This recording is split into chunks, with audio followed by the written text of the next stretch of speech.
ஹல்லேலூயா.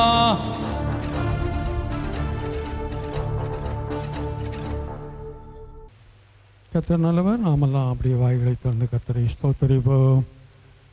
இந்த நாள் எங்களுடைய கர்த்தர் நம்மோடு இருந்து நம்மை அற்புதமாய் வழி நடத்தி கொண்டு வந்திருக்கிறது. எத்தனையோ விதமான போராட்டங்கள், எத்தனையோ விதமான நெருக்கடி நாமும் வரக்கூடாதபடி, குடும்பத்தில் பிரச்சனைகள், சரீரத்தில் பிரச்சனை, வேலையில் பிரச்சனை, ஆனால் அவைகளெல்லாம் மாற்றி போட்டு ஆவியானவர் நம்ம இந்த இடத்துல ஏற்றி கொண்டு உள்ளது என்று நாம் கண்டுகொள்ளும்படியான கிருபையை கர்த்தர் நமக்கு ஊற்றும்படியாய் ஸ்தோத்திரிப்போ. பாடப்போகிற பாடல்களையும் சங்கீதத்தையும் காணிக்கையும் கர்த்தருடைய வார்த்தையும் கர்த்தர் நமக்கு ஆசீர்வதித்து கொடுக்கும்படியாய் ஸ்தோத்திரிப்போ.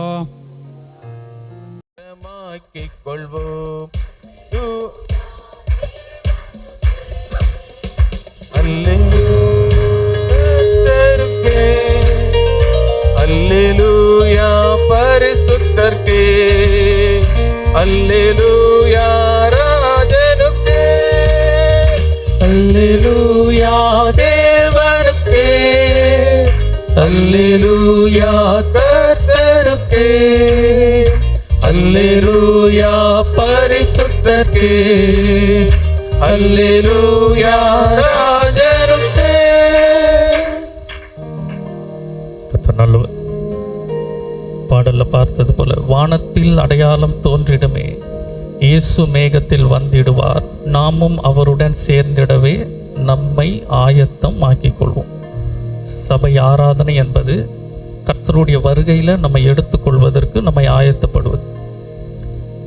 ஒவ்வொரு வாரமும் சபைக்கு வரும்பொழுது ஏதோ சில காரியங்களை எடுத்துக்கொண்டு போவோம். அதே போல சில காரியங்களை விட்டு விட்டு போவதும் அவசியம். பரலோகத்திற்கு போகாதபடி நரகத்திற்கு போவதற்கு நிறைய காரணங்கள் இருக்கு. ஒரு காரணம் இல்லை, நிறைய காரணங்கள் இருக்கு. அதுல முக்கியமான காரணம், முதல் இடத்த தேவன் எதற்கு கொடுத்திருக்கார் தெரியுமா? இந்த காரியம் இருந்தா நிச்சயமா நரகம் தான் அப்படின்னு வாசிக்கலாம். வெளிப்படுத்தல் எடுத்துக்கொள்ளுங்க. வெளிப்படுத்தின விசேஷம் 12வது அதிகாரத்துல 8வது வசனத்தை வாசிக்கலாம்.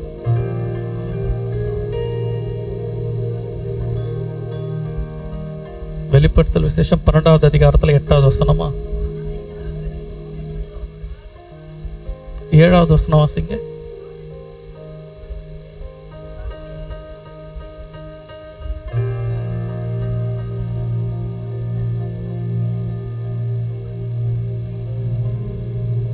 அது இல்ல,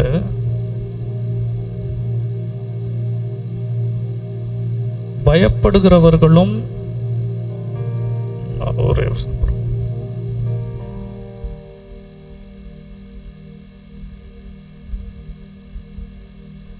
11 வாசித்து பாருங்க.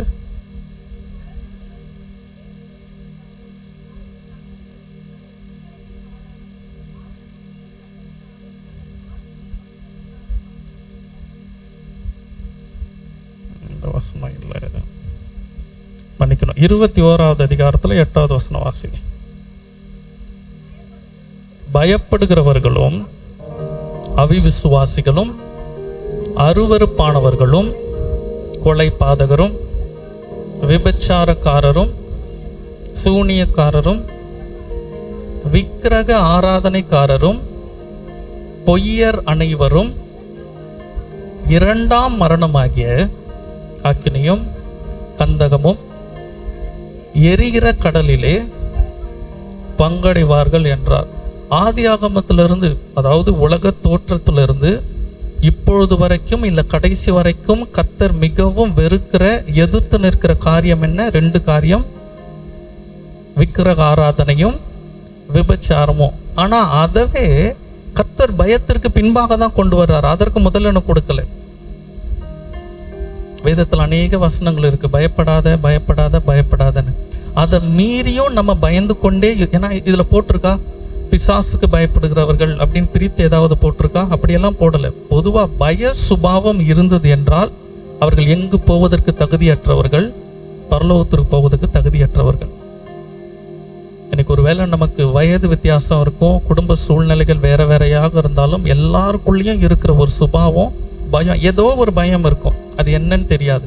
இந்த பயம் நமக்குள்ள இருந்து கொண்டே இருந்தா கர்த்தர் நம்மை நரகத்துக்கு தான் அனுப்புவார். அதான் வாசிக்கிறோம். ஏன்னா இன்னொரு வசனத்தை வாசிக்க 2 தீமோத்தேயு எழுதின புஸ்தகத்துல 1வது அதிகாரத்துல 7வது வசனத்தை வாசிக்கலாம். நமக்கு எல்லாருக்கும் தெரிந்த வசனம்.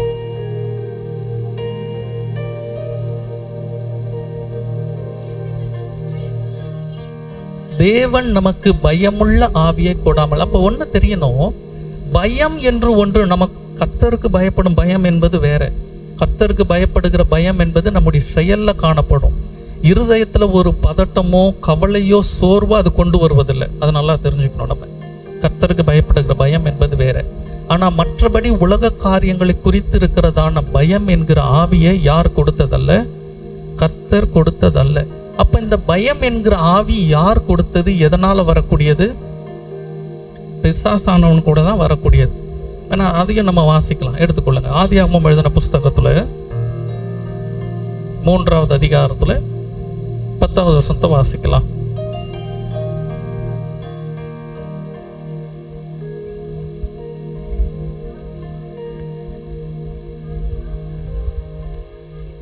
நான் நிர்வாணியாய் இருப்பதினால் பயந்து. இங்க ஆதாம குறித்து வாசிக்கிறோம். நிர்வாணத்தை பார்த்து முதல்ல அவர்களுக்கு வந்தது வெக்கம் வரல.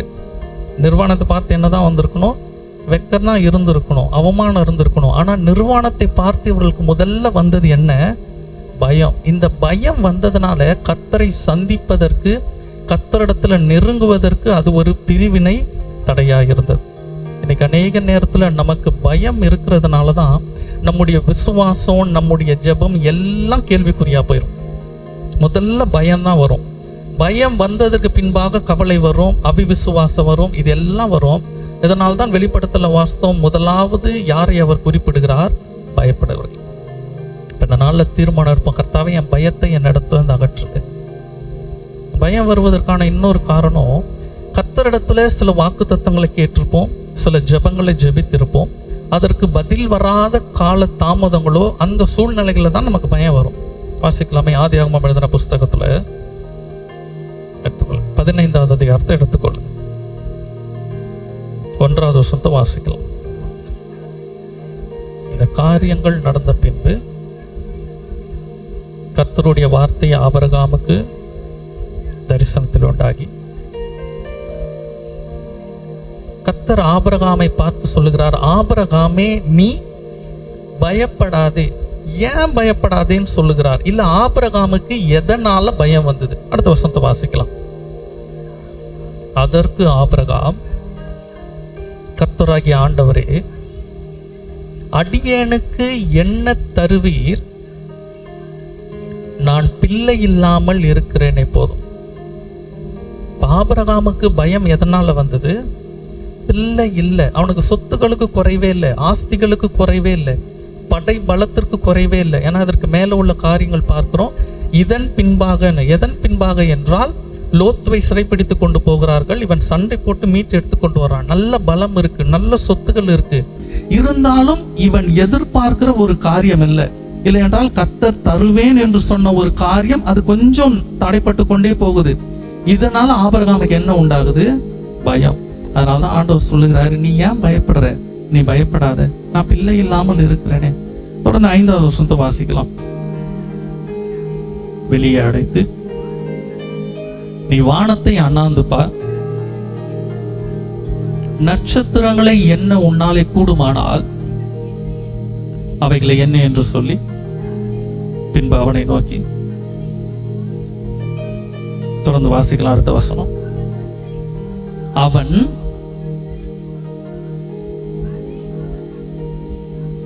அதை அவனுக்கு நீதியாக என்ன. இப்போ தேவன் அவனை வெளியே அழைக்கிறார். அழைத்து வானத்து நட்சத்திரங்களை நீ அண்ணாந்து பார், அது என்ன கூடுமானால் முடியுமா? அந்த அளவுக்கு உன் சந்ததியை நான் பெருமையாக்குவேன், உன்னை விருத்தியாக்குவேன். தேவனுடைய வார்த்தை வருகிறது. கீழே வாசிக்கும் பொழுது ஆபிரகாம் அதை விசுவாசித்தான் என்று போடலை. எப்படி போட்டிருக்கு? ஆபிரகாம் யாரை தான் விசுவாசித்தான்? கர்த்தரை விசுவாசித்தான். அதனுடைய அர்த்தம் என்ன? நான் பார்க்கறத நான் நம்பல, நான் பார்க்கறத நம்பல. ஏன்னா 12வது வசனத்தை வாசிங்க. சூரியன் அஸ்தமிக்கும் போது, அப்போ தேவன் இந்த வார்த்தைகள் எல்லாம் ஆபிரகாமுக்கு சொன்ன வேலை எது? பகல் வேலையில சொல்லி இருக்கிறார். ஏன்னா இதற்கு பின்பாக தான் சூரியன் அஸ்தமாகுது. சூரியன் அஸ்தமான பிறகுதான் நட்சத்திரங்கள் என்ன செய்ய ஆரம்பிக்கும்? தெரிய ஆரம்பிக்கும். அப்போ பகல் வேலையில தேவன் ஆபிரகாமை, வானத்தை பாரு, அந்த நட்சத்திரங்களை போல உன்னை நான் பெரிதாக்குவேன்னு சொல்லும் பொழுது, இவன் பார்த்தபோது நட்சத்திரங்கள் ஒண்ணுமே தெரியல. ஆனா யாரை நம்பினா? தேவனை நம்பினா. ஏன்னா விசுவாசித்தான். என் கண்ணுக்கு தெரியலனாலும் நட்சத்திரங்கள் இருப்பது உண்மை, அவர் சொல்லி இருக்கிறார். அதுபோல எனக்கு கொடுத்த வாக்கு தத்தங்கள் ஒருவேளை நடக்காமல் இருந்தாலும் அவர் சொன்னா அது நடக்கும். இதை விசுவாசித்தான். இதுதான் அவனுக்கு என்னவாக எண்ணப்பட்டது? நீதியாக எண்ணப்பட்டது. அப்ப இன்னைக்கு கர்த்தருடைய வார்த்தையை ஒருவேளை நம்ம கண்களுக்கு தெரியாது, இது எப்படி நடக்கும், முடிஞ்சிருச்சோ, எனக்கு இன்னும் கிடைக்கலையே, ஏதோ ஒரு பயம் இருந்து கொண்டே இருக்கலாம். இன்றைக்கு நம்ம சூழ்நிலைகளை நம்ப போறதில்ல. யாரை நம்ப போகிறோம்? கர்த்தரை நம்ப போகிறோம். தானே வாசிக்கிறோம், சங்கீதத்தில் வாசிக்கிறோமே, நமக்கு எல்லாருக்கும் தெரிந்த வசனம் 56வது சங்கீதம் 3வது வசனத்தை வாசிக்கலாம்.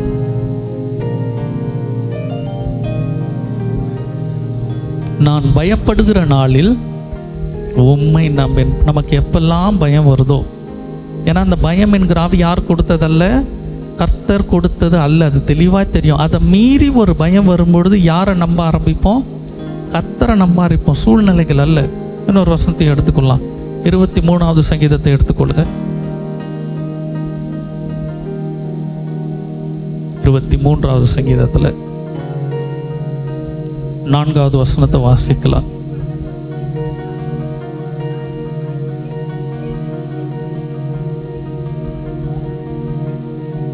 எல்லாரும் சேர்ந்து அந்த வசனத்தை வாசிக்கலாம். நான் மரண இருளின் பள்ளத்தாக்கிலே நடந்தாலும் பொல்லாப்புக்கு பயப்படேன், தேவரீர் என்னோடு கூட இருக்கிறீர், உமது கோலும் உமது தடியும் என்னை தேற்றும். பயப்படவனா. இன்னைக்கு கண்களால் நம்ம கர்த்தரை பார்க்கல, ஆனால் விசுவாசிக்கிறோம். தேவன் நம்மோடு இருக்கிறார், நமக்கு சொன்ன வாக்கு தத்தத்தை செய்வார் என்று. ஆபிரகாமுக்கு நிறைவேற்றின அதே கர்த்தர் நமக்கும் நிறைவேற்றார். நம்முடைய செயல் பயப்பட வேண்டாம். ஒருவேளை மீறி பயம் வந்தாலும் அந்த வேலையில கர்த்தரை நம்புவோம், கர்த்தர் காரியங்களை நடத்துவார். எல்லாம் நம்ம கண்களை மூடுவோம். எல்லாரும் கண்களை மூடும்.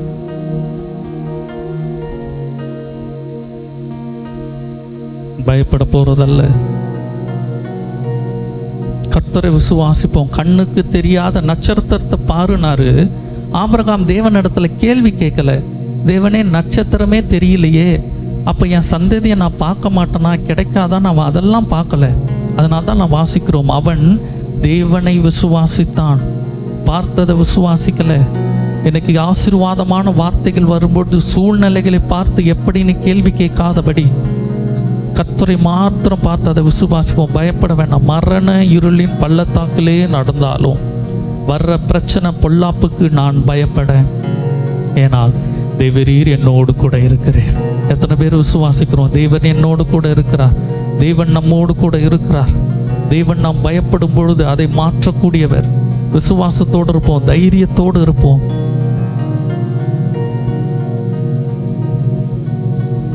சேனைகளின் கர்த்தர் நம் மகிமையின் ராஜா, என்றும் நம்மோடு இருக்கும் இம்மானுவேல். அறிக்கை செய்து ஒரு ஜபமாக, நம்மோடு இருக்கிறவர் சேனைகளின் கர்த்தர், பெருக பண்ணுகிறதான தேவர். இம்மட்டும் இனிமேலும் எந்த நேசர், இம்மட்டும் இனிமேலும் எந்த நேசர், என்னுடையவர் என் ஆத்மநேசரே, அழகானவர் அருமையானவர் இனிமையானவர்,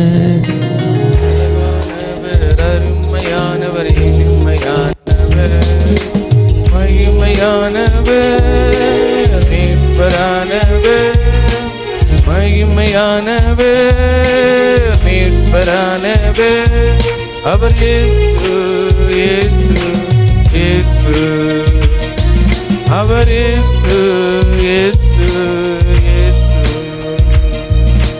கண்மலையும் கோட்டையும் துணையுமானார், ஆற்றி தேற்றி காத்திடும் தாயுமானார். கண்மலையும் கோட்டையும் துணையுமானார், ஆற்றி தேற்றி காத்திடும் தாயுமானார். என்றென்றும் நடத்திடும் எந்த நேசர், என்றென்றும் எல்லாம் சேர்ந்து என்னை நடத்தக்கூடியவர். நம்ம வாழ்க்கையை நிறுத்தி வைக்கிற தேவன் அல்லவே அல்ல, அவர் என்னுடைய தேவன். அழகானவர், அருமையானவர், இனிமையானவர், அழகானவர், அருமையானவர், இனிமையானவர், மகிமையானவர், மீட்பரானவர், மகிமையானவர், மீட்பரானவர், அவர் இயேசு இயேசு இயேசு, அவர் இயேசு இயேசு இயேசு.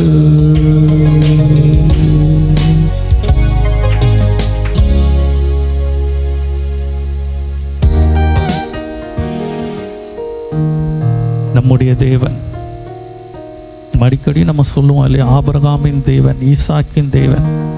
அதெல்லாம் எது நமக்கு நினைவுபடுத்துறது? கர்த்தர் அவர்களுக்கு என்ன காரியத்தெல்லாம் செய்தாரோ அதையெல்லாம் அவர் எனக்கும் செய்வார். அவர் நேற்றும் இன்றும் என்றும் மாறாதவர். வேதத்தில் வாசித்தது போல ஆபிரகாம் போய் தேவனிடத்துல முதலாவது கேட்கல. ஆபிரகாம் சென்று சொல்லல, தேவனே எனக்கு பயமா இருக்கு, எனக்கு பிள்ளை இல்லையே, அடுத்து என்ன நடக்குமோ, அதெல்லாம் அவன் சொல்லல. ஆனால் அவனுடைய சூழ்நிலையும் இருதயத்தையும் அறிந்த கர்த்தர் அவராகவே வந்து சொல்லுகிறார், ஆபிரகாமே நீ பயப்படாத. நம்முடைய நிலைமையே அறிந்திருக்கிறதான ஒரு தேவன்.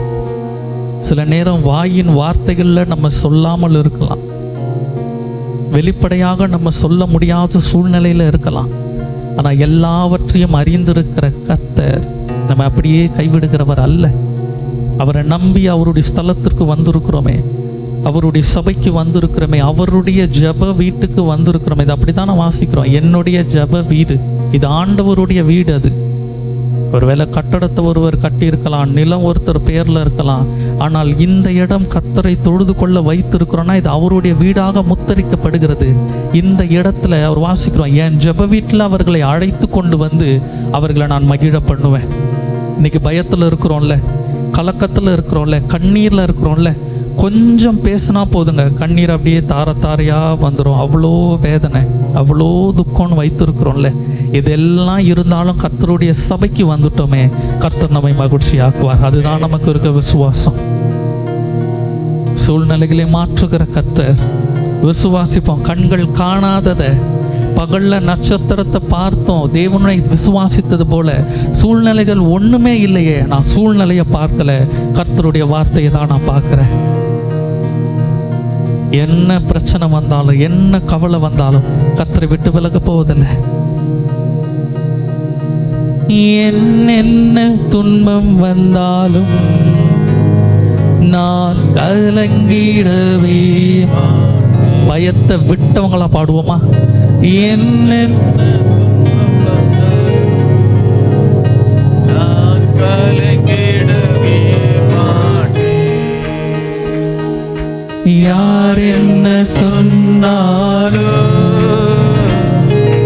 யார் என்ன சொன்னாலும் நான் சோர்ந்து போக மாட்டேன், நான் சோர்ந்து போக மாட்டேன் சொல்லுவோம். இன்னைக்கு யார் என்ன சொன்னாலும், வேதத்தில் வாசிக்கிறோமே, மனுஷனுடைய யோசனைகள் மனுஷனுடையது, கர்த்தருடைய சொல் மட்டும்தான் நிலைத்து நிற்கும். ஒருவேளை நம்மள இருக்கிற மாறாத பிரச்சனை, கிடைக்காத சூழ்நிலை, நடக்காத காரியங்களை மனிதர்கள் கேட்டுக்கொண்டே இருக்கும்பொழுது நம்ம இடத்துல பதில் இருக்காது.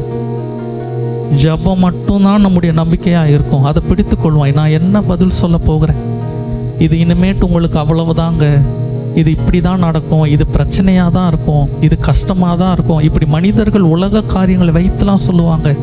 என்ன சொன்னாலும் தீர்மானம் எடுப்பான். இனி நான் அதை காது கொடுத்தே நான் கேட்க போகிறதில்ல. அந்த வார்த்தைகளை என் இருதயத்திற்குள்ளே அனுப்புனாதானே எனக்கு பயம் கவலை எல்லாம் வரும். அதையெல்லாம் ஒதுக்கி வைத்துட்டு நான் கர்த்தருடைய வார்த்தையை மாத்திரம் பார்க்க போகிறேன். விசுவாசித்து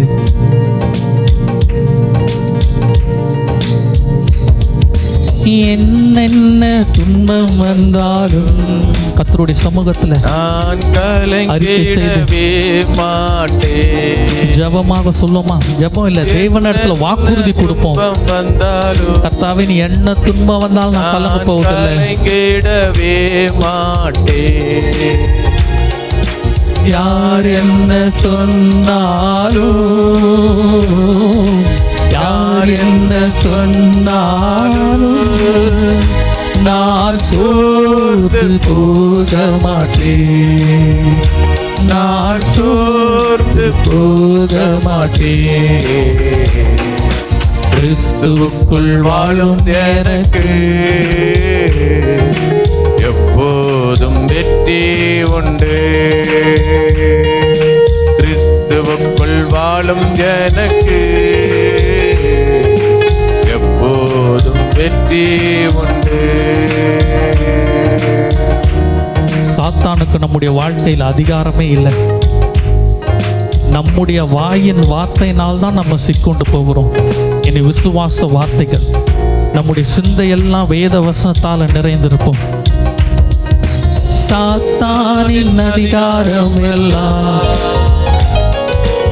என் நேசர் பறித்துக் கொண்டார். சாத்தானின் அதிகாரம் அல்ல,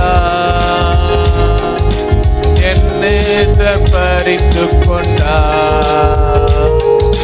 சிலுவையில் அறைந்து விட்டார். சிலுவையில் அறைந்து விட்டார். இயேசு காலாலே மிதித்து விட்டார். இயேசு காலாலே மிதித்து விட்டார். கிறிஸ்துவுக்குள் வாழும் எனக்கு எப்போதும் வெற்றி உண்டு. கிறிஸ்துவுக்குள் வாழும் எனக்கு எப்போதும் வெற்றி உண்டு. அதிசயமானவர் ஆறுதல் தருகிறார். அதிசயமானவர், கர்த்தர் அதிசயமானவர். அவர் ஆறுதல் படுத்தக்கூடியவர்.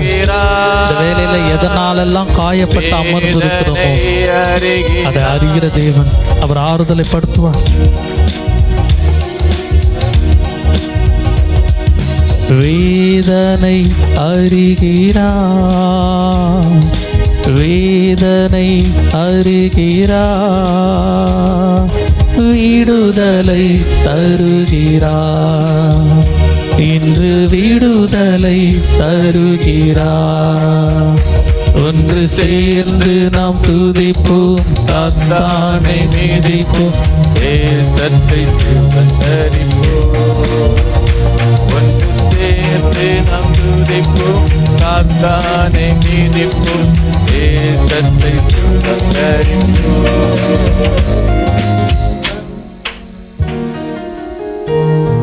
சொல்லுவாங்க, கர்த்தர் எனக்குன்னு ஒரு திட்டத்தை வைத்திருக்கிறார். கர்த்தர் எனக்குன்னு ஒரு எதிர்காலத்தை வைத்திருக்கிறார். என் குடும்பத்துக்குன்னு ஒன்று அவர் வைத்திருக்கிறார். அது தாமதிப்பதே அல்ல, அது சமாதானத்திற்கு ஏதுவாக. இன்னும் தெளிவாக சொல்கிறார், அது நீங்கள் விரும்புகிற மாதிரி தான் இருக்கும். வேதனையாக ஆயிருமோ, பிரச்சனையாக ஆயிருமோ, அது அல்ல. பயத்தை மாத்திரம் இந்த நேரத்துலேருந்து ஒதுக்குவோம். இனி பயம் வரும், உலக சூழ்நிலை மனிதர்களால் வந்தாலும் அந்த நேரத்தில் கர்த்தரை நம்புவோம். வாயினால் அறிக்கையிட்டு இருக்கிறோம். எதிர்காலம் நமக்குண்டு, எதற்கும் பயமில்லை. எதிர்காலம் நமக்குண்டு, எதற்கும் பயமில்லை. அதிகாரம் கையிலே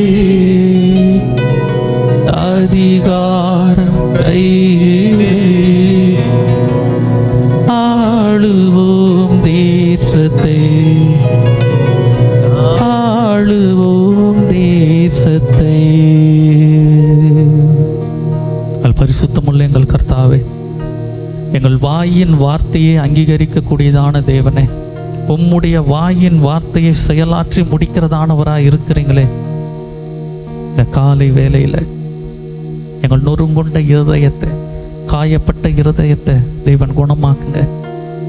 எங்களுக்குள்ளாக இருக்கிறதான பொல்லாத ஆவிகள், பயம், கவலை, அசுத்தம், அவிவிசுவாசம், இவை எல்லாவற்றையும் இந்த நேரத்தில் எடுத்து போடுங்க. எங்கள் ஆவி, ஆத்தும, சரீரத்தில் ஒரு சுகத்தையும் பலத்தையும் நீங்கள் கட்டளை இடுங்க. மரண இருளின் பொல்லாப்பில் நடந்தாலும் பொல்லாப்புக்கு பயப்படுவதல்ல, ஏனென்றால் உமது கோலும் தடியும் தேற்றும் என்று பார்த்தோமே. கோலும் தடியுமாய் இருக்கிற உம்முடைய வேத வசனத்தினால் இந்த வேலையில் எங்களை தேற்றுங்க. எங்கள் பயத்தை இந்த இடத்துல விட்டு தைரியத்தோடு நாங்கள் கடந்து போகத்தக்கதாக உம்முடைய வார்த்தையை எங்களுக்கு நேராக அனுப்புங்க. அதை ஏற்றுக்கொள்ளக்கூடியதான மனப்பக்குவத்தை எங்களுக்கு கட்டளையிடுங்க. ஆசீர்வதிங்க. இயேசுவின் நாமத்தில் ஜெபிக்கிறோம் எங்கள் ஜீவனுள்ள நல்ல பிதாவே, ஆமென். தொடர்ந்து கர்த்தர் நம்முடைய ஜெபங்களை எல்லாம் அங்கீகரித்தார் என்ற நிச்சயத்தோடு கூட எல்லாம் வாய்களை திறந்து கர்த்தரை ஸ்தோத்திரிப்போம்.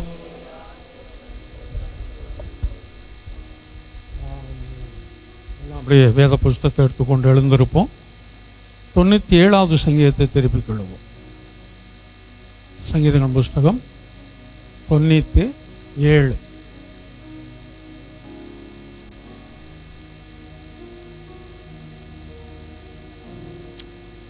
கர்த்தரை ஸ்தோத்திரம். கர்த்தர் ராஜரீகம் பண்ணுகிறார், பூமி பூரிப்பாகி திரளான தீவுகள் மகிழ கடவது.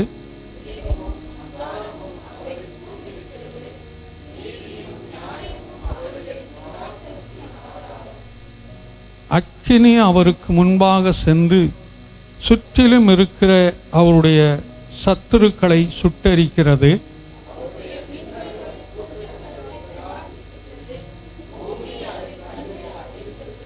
கர்த்தரின் பிரசன்னத்தினால் பர்வதங்கள் மெழுகு போல உருகிட்டு, சர்வ பூமியினுடைய ஆண்டவரின் பிரசன்னத்தினாலே உருகி போயிற்று.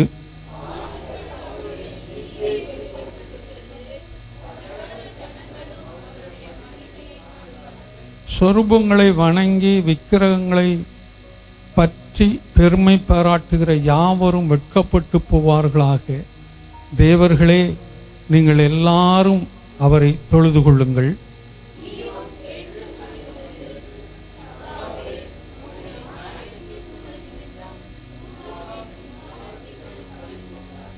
கர்த்தாவே, பூமி முழுவதுக்கும் நீர் உன்னதமானவர், எல்லா தேவர்களிலும் நீர் மிகவும் உயர்ந்தவர்.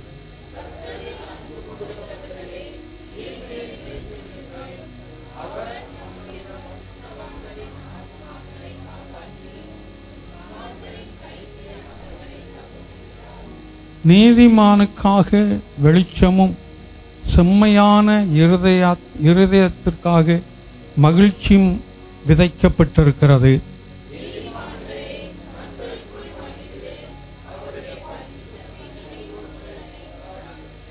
ஆமென். அப்படியே உட்காருவோம். கர்த்தர் நல்லவர். இந்த நாளிலும் 9வது முறையாக இந்த சங்கீதத்தை தியானிக்க கர்த்தர் நமக்கு உதவி செய்திருக்கிறார். கர்த்தர் நல்லவர். தொடர்ந்து அந்த முந்தின சங்கீதத்துடைய 96 தொடர்பு தான் இது. 97, அதாவது 92 இருந்து இது ஒன்றாவே வந்து கொண்டிருக்கும் ஒரே சங்கீதம்தான். அதில் 93 ஒன்று வாசிங்க. கர்த்தர் ராஜரீகம் பண்ணுகிறார். இந்த ராஜரீகம் பண்ணுகிறார்னா என்னென்னு ஏற்கனவே பார்த்துட்டோம். சுருக்கமாக சொன்னால் அவர் அரசாளுகிறார், வேற ஒன்றும் இல்லை. இப்போ வாசித்த அந்த வசனத்தில் முதல் வாசிங்க. கர்த்தர் ராஜரீகம் பண்ணுகிறார். கர்த்தர் ராஜரீகம், அதாவது அவர் தான் அரசாட்சி செய்கிறார் அப்படின்னு சொல்லியிருக்குது.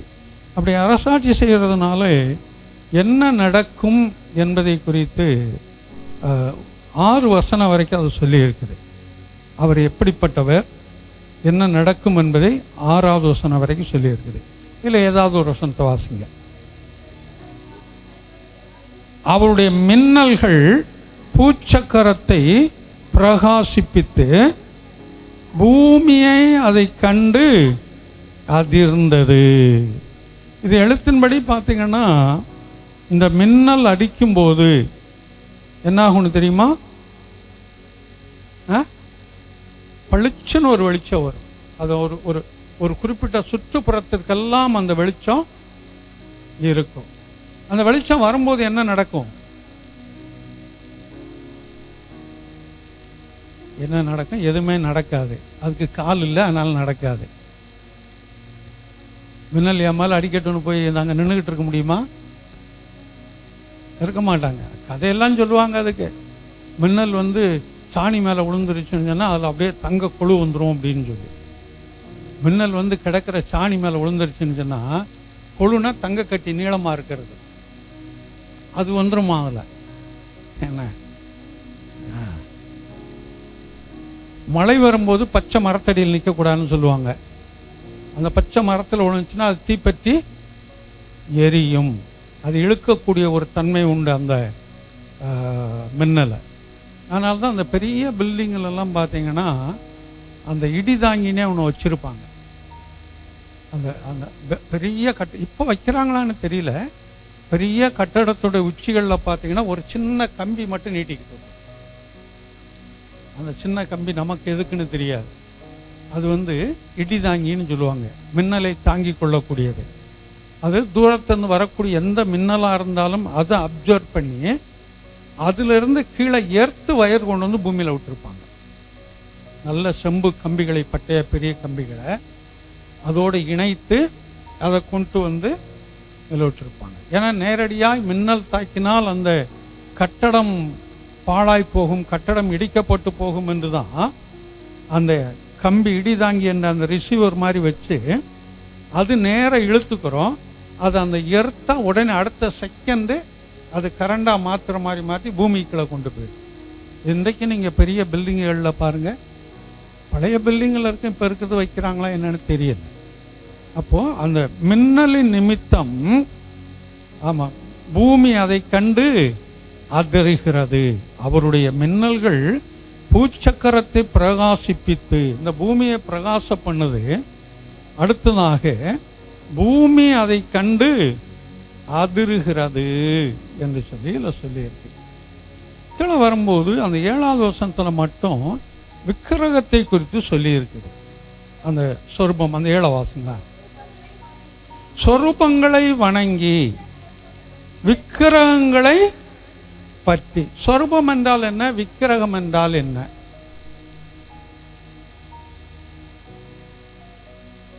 சொரூபம்னா என்ன? சத்தமா சொல்ற. சிலையா? எது சொரூபம்? சரி. விக்கிரகம்னா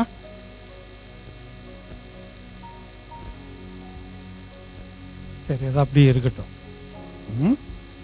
அப்போ சொரூபங்களை வணங்கி விக்கிரகங்களை பற்றி கொண்டு, அப்போ ரெண்டும் அது அந்த ஒரு உருவத்திற்கு ஒப்பான ஒன்றுதான். ஏதோ ஒரு உருவத்திற்கு ஒப்பானது. சொரூபம் என்று சொன்னாலும் விக்கிரகம் சொல்லிடுறேன். அதுக்கு சொரூபம்னா அளவுல சின்னதாக இருக்கிறது, வேற ஒன்றும் இல்லை. விக்கிரகம் என்றால் பெரிதாய் இருக்கிறது. உதாரணத்துக்கு இந்த கழுத்தில் எத்தனை பேர் சிலுவை போட்டிருக்கிறீங்க? யாராவது போட்டிருக்கிறீங்களா? சரி, 1. எவ்வளோ பெருசு போட்டிருக்கிறீங்க? இந்த எவ்வளோ பெருசு இருக்குமா?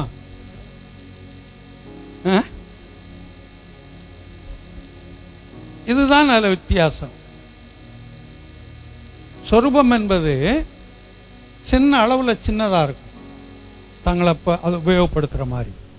விக்கிரகம் என்பது பெரிதாக இருக்கும், ஒரு இடத்தில் நிலையாய் அதை வைத்து அதை பார்க்கிற மாதிரி. இதுதான் பெருசாக ஒன்றும் வேறுபாடு கிடையாது. ஆனால் ரெண்டும் ஒன்று தான். ரெண்டும் ஆமாம், 10 ரூபா தயிர் வாங்கினாலும் ஒன்று தான், 40 ரூபா தயிர் வாங்கினாலும் ஒன்று தான். அளவு தான் வித்தியாசம் இருக்கும். தயிர் தான், தயிர் அளவு தான் வித்தியாசம் இருக்கும். அதே போல தான் இங்கே அந்த சொரூபங்களை வணங்கி விக்கிரகங்களை விக்கிரகங்களை பற்றி பெருமை பாராட்டுகிற யாவரும் வெட்கப்பட்டு போவார்களாக. அப்போ விக்கிரகத்தை நோக்கி போகக்கூடியவர்கள் வெட்கப்பட்டு போவார்களாக என்னங்க சொல்லியிருக்கு.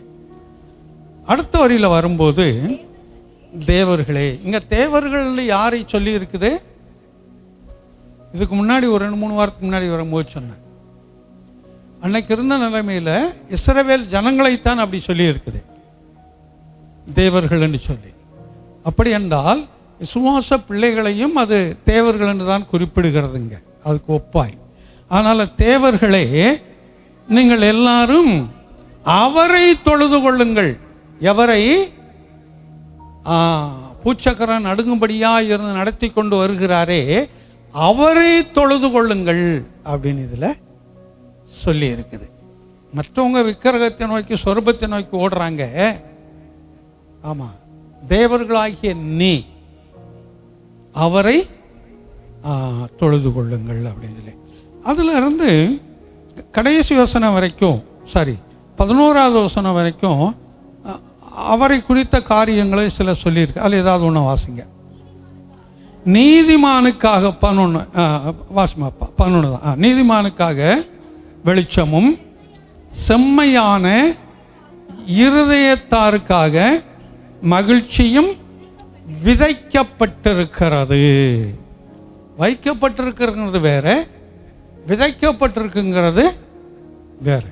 வைக்கப்பட்டதுக்கும் விதைக்கப்பட்டதுக்கு என்ன வித்தியாசம் இருக்குது? எது? சரி, வைக்கப்பட்டது ஏற்கனவே இருக்கிறது, இனிமேதான் முளைச்சு வரும். இது சொன்னது சரிதான், ஆனால் சொன்ன விதம் வேற. சொன்னது சரி, சொன்ன விதம் தப்பு. வைக்கப்பட்டது நம்முடைய கண்ணு முன்னாடி இருக்குது, விதைக்கப்பட்டது நமக்கு மறைவாய் இருக்குது நம்முடைய கண்களுக்கு. ஆனால் விதைக்கப்பட்டிருக்குது, அதில் மாற்றம் ஒன்றும் இல்லை. ஆனால் நம்முடைய கண்களுக்கு மறைவாக இருக்குது. அது அந்த ஏற்ற காலம் வரும்போது நம்முடைய கண்களுக்கு தென்படும். ஏற்ற காலம் வரும்போது நம்முடைய கண்களுக்கு அது தென்படும். அதைத்தான் இல்லை சொல்லியிருக்குது. அப்போல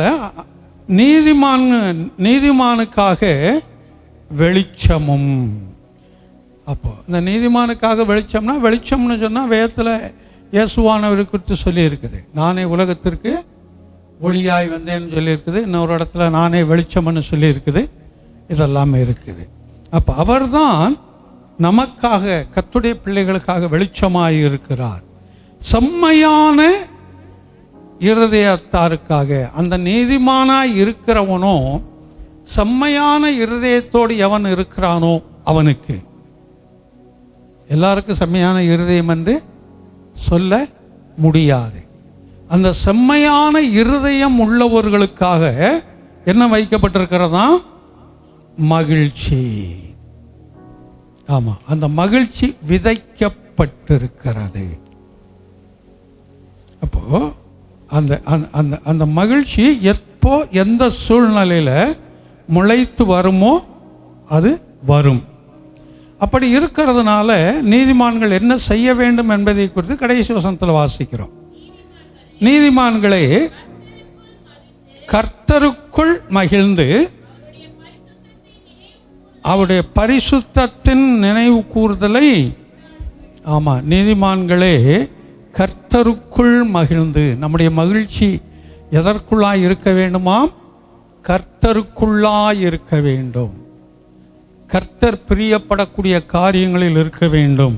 அந்த மகிழ்ச்சியை தான் இங்கே சொல்லியிருக்கு. பர்டிகுலரா விசுவாசிகளுக்கு சொல்லப்பட்டது தான், நீதிமான்களுக்கு சொல்லப்பட்டது தான். நீதிமான்களே கர்த்தருக்குள் மகிழ்ந்து அவருடைய பரிசுத்தத்தின் நினைவு கூறுதலை கொண்டாடுங்கள். அவர் எப்படி பரிசுத்தமாய் இருக்கிறார், நாம் எப்படி பரிசுத்தமாய் மாற வேண்டும் என்பதை குறித்து நீங்கள் நினைவு கூறி அதை நீங்கள் கொண்டாடுங்கள் என்று சொல்லி இருக்குது. அதனால் தேவன் யார், அவர் என்ன செய்கிறார், சொரூபங்களை வணங்கக்கூடியவர்கள் யார், அவர்களுடைய முடிவு எப்படி வரும், அடுத்ததாக கர்த்தருடைய பிள்ளைகளுக்காக அவர் என்ன செய்கிறார், இதெல்லாம் பார்த்தோம். தொடர்ந்து கர்த்தர் இந்த சங்கீதத்தை ஆசீர்வதிப்பாராக. தொடர்ந்து வழக்கம் போல் அந்த சில அறிவிப்புகள்.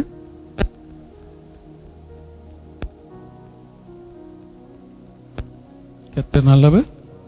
வழக்கம் போல் புதன்கிழமையும் வெள்ளிக்கிழமை எங்கள் சபையில் ஜெபம் இருக்கும். வரக்கூடியவர்கள் அதில் கலந்து கொள்ளும்படி அன்போடு கூட கேட்டுக்கொள்ளுகிறேன். தொடர்ந்து 19ஆம் தேதி கூடப்பாக்கத்தில் அவர் ஸ்டீபன் ராஜையாவுக்காக ஜெபித்து கொள்ளுங்கள். அவருடைய நினைவு நாள், ராபர்ட்டுடைய தகப்பனாருடைய நினைவு நாள், செவ்வாய்க்கிழமை அவருக்காக ஜெபித்து கொள்ளுங்கள். அதோடு வெள்ளிக்கிழமை தம்பி சம்பத்துடைய வீட்டில் வீட்டு ஜெபம் இருக்கும். அந்த பகுதியில் வரக்கூடியவர்கள் அங்கே கலந்து கொள்ளும்படி அன்போடு கூட கேட்டுக்கொள்கிறேன். அதோடு அந்த சுகவீனமாக இருப்பவர்களுக்காய் தொடர்ந்து ஜெபித்து கொள்ளுங்கள். தொடர்ந்து சொல்கிறது போல சகோதரன் ஜேக்கப் நந்தகோபால் ஃபெமி கூடப்பாக்கத்தில்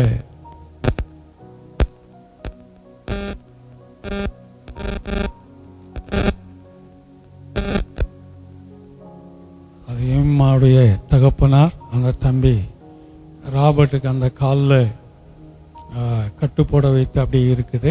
அதற்காய் இப்படி பலவீனமானவர்களுக்காய் ஜெபித்து கொள்ளும்படி அன்போடு கூட கேட்டுக்கொள்கிறேன். இன்னும் பலவீனமானவர்கள் யாருன்னு உங்களுக்கு தெரியும் என்றால் அவர்களுக்காகவும் ஜெபித்து கொள்ளுங்கள். கர்த்தர் தாமே கிரியை செய்வாராக. அந்த உண்டியலை நல்ல கிரியோடு கூட கண்ணோக்கி பாருங்கள்.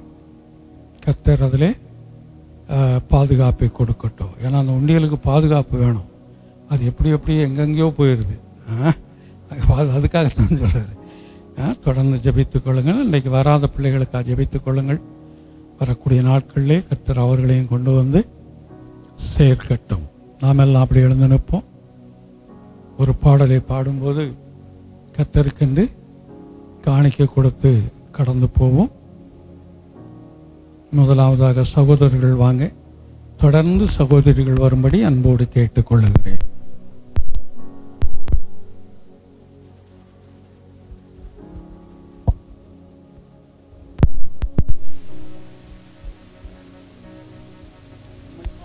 யாரை நான் பாடுவேன்? உம்மை பாடாமல் யாரை நான் பாடுவேன்? உம்மை துதிக்காமல் யாரை நான் துதிப்பேன்? உம்மை பாடாமல் யாரை நான் பாடுவேன்? உம்மை துதிக்காமல் யாரை நான் துதிப்பேன்? துதியும் உமக்கே அல்லேலூயா, கனமும் உமக்கே அல்லேலூயா, மகிமை உமக்கே அல்லேலூயா, புகழ்ச்சி உமக்கே அல்லேலூயா. உம்மை பாடாமல் யாரை நான் பாடுவேன்? உம்மை துதிக்காமல் யாரை நான் துதிப்பேன்? கொள்ளையான சேற்றிலிருந்து எடுத்திரே, உன்னத அனுபவம் தந்திரே. கொள்ளையான சேற்றிலிருந்து எடுத்திரே, உன்னத அனுபவம் தந்திரே. உம்மை பாடாமல் யாரை நான் பாடுவேன்? உம்மை துதிக்காமல் யாரை நான் துதிப்பேன்? உம்மை பாடாமல் யாரை நான் பாடுவேன்? உம்மை துதிக்காமல் யாரை நான் துதிப்பேன்? துக்கங்களை சந்தோஷமாய் மாற்றினீர், துயரங்களை மகிழ்ச்சியாக மாற்றினீர்.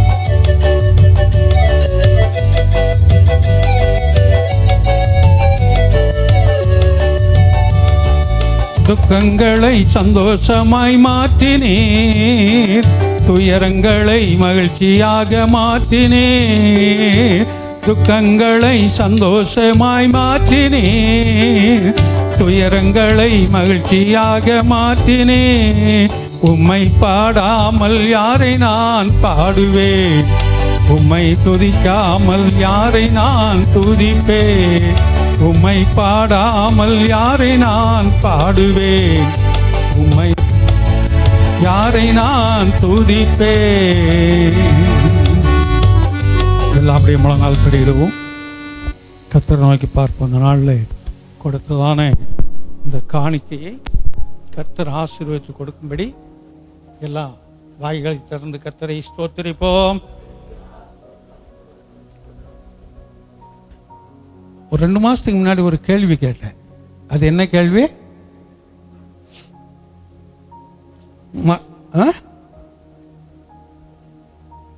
பூமி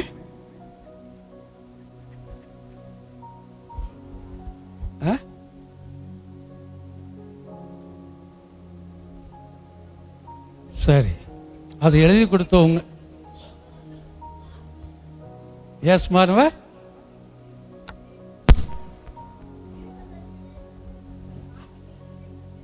அப்படி அது கேட்டனா?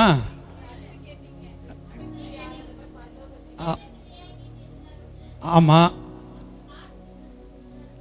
அதை நான் மறந்துட்டேன். காட்டு மிருகங்களுக்கு மறந்துட்டேன். அதுக்கு முன்னாடி கேட்டது அதான் என்னது? ஆராதனை. நம்முடைய பூமிக்குரிய ஆராதனை பரலோக ஆராதனைக்கு ஒப்பாய் இருக்கிறது எங்கன்னு கேட்டிருந்தேன். அதில் சிலர் எழுதி கொடுத்துருக்குறீங்க. அவங்களுக்கு அந்த பரிசு கொடுத்துட்றேன் இன்னைக்கு. சரி, எப்போ போட்டோ எடுத்துக்கப்பா. நம்ம தான் எதையும் இந்த குரூப்புகளில் போடுறதே கிடையாது. சும்மா உட்காந்து எந்திரிக்கிறது கூட இன்னைக்கு போட்டுக்கிட்டு இருக்காங்கப்பா. முதலாவது சகோதரன் ஜெபமணி உட்காந்து எந்திரிக்கிறத கூட போட்டுக்கிட்டு இருக்காங்க இன்னைக்கு. நம்ம அதை கண்டுக்கிறதே கிடையாது. சரி, வாசிங்க. எடுத்துக்கங்க. அடுத்ததாக சகோதரி ராஜி மேர்சி, அது வாட்ஸ்அப்பில் அனுப்பி இருந்தது. எழுதி கொடுத்தது 5 பேர். அது ஒன்று வாட்ஸ்அப்பில் வந்தது.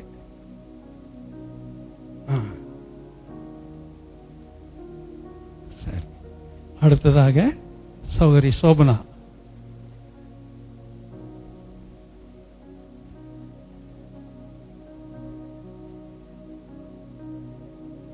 சகோதரி ரூத்,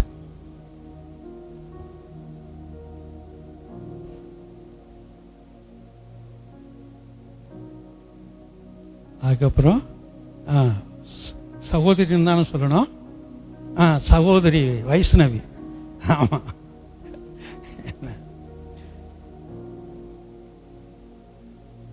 அடுத்த உங்களையும் சகோதரின்னு தானே சொல்லணும். ஆமாங்கிறாங்க பாருங்க. சகோதரி கீர்த்தனா.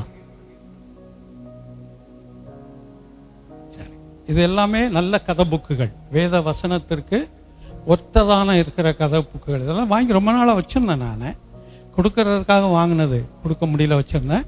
இதை நீங்கள் திருப்பி எடுத்து அந்த முதல் பக்கத்தில் 2026 வருஷத்துடைய சபையின் கேள்வி பதிலுக்கான பரிசுன்னு எழுதிக்கங்க. உங்கள் கைப்படவே எழுதிக்கங்க. இதில் கீர்த்தனா கையெழுத்து நல்ல மணிமணியாக இருக்கும். அவள் கையெழுத்தை நீங்கள் பார்த்தீங்கன்னா ஆளு தான் என்னமோ குள்ளம், ஏன்னா ஆனால் எழுத்து இப்படி இருக்கும். நல்லா குண்டு குண்டாக இருக்கும். எழுத்து பார்க்குறதுக்கே அழகாக இருக்கும். அந்த எழுதி கொடுத்த கையெழுத்து கூட என்று இருக்குது. அவள் எழுதி கொடுத்தது ரொம்ப அழகாக இருக்கும். அதனால் இந்த போன மாதம் கூட நீங்கள் போட்டுக்கங்க. மாதம் எந்த மாதம்? மார்ச் மாதம்னு கூட போட்டு, இல்லை இந்த தேதி இந்த மாதத்தே போட்டுக்கங்களேன். எதுக்கு? மே மாதம் 2026 சபையில் கேள்வி பதில் கொடுத்ததான பரிசு அப்படின்னு சொல்லி அதில் எழுதி வச்சுக்கோங்க. ஏன்னு சொல்கிறேன்னா ஒரு ஞாபகத்துக்கு அது. நீங்கள் என்னைக்காவது அந்த புக்கை திருப்பும்போது நான் என்ன சொல்கிறேன்?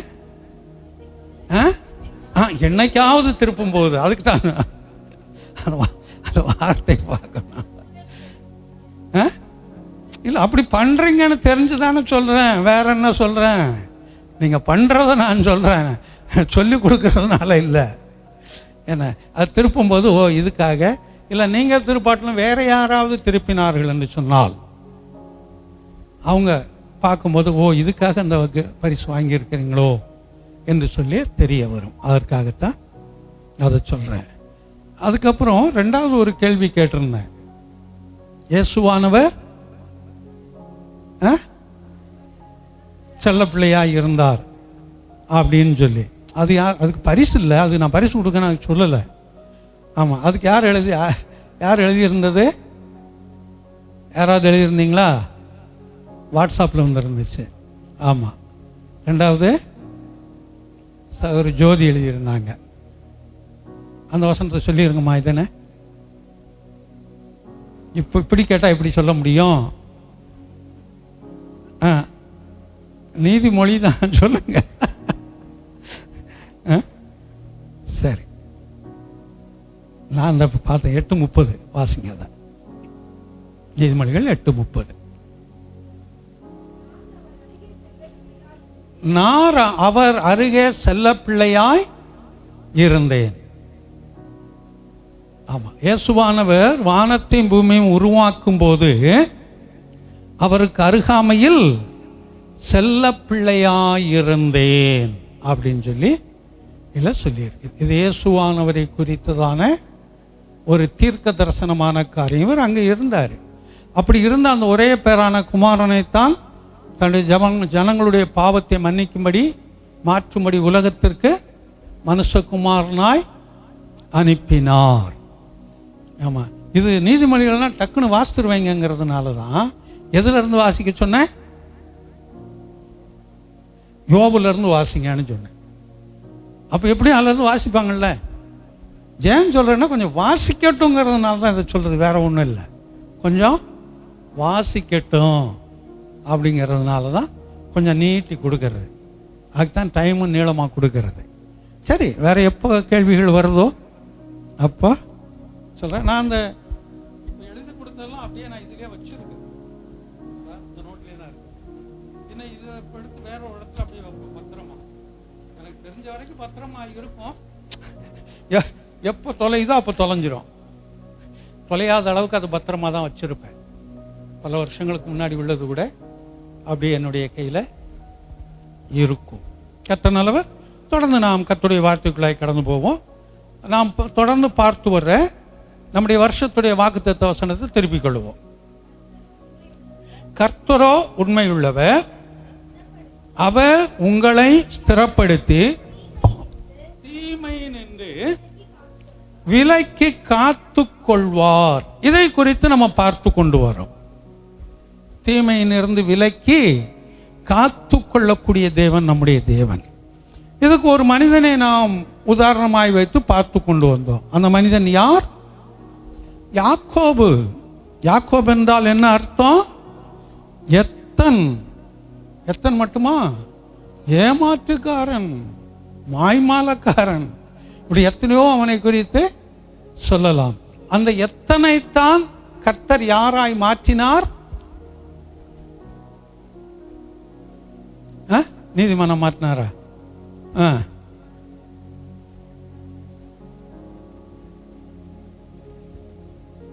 எத்தனை தடவை சொல்றது இத? அந்த யாக்கோபை தான் இஸ்ரவேலாய் மாற்றினார். இஸ்ரவேலாய் மாற்றினார். ஒரே மனிதன் தான்.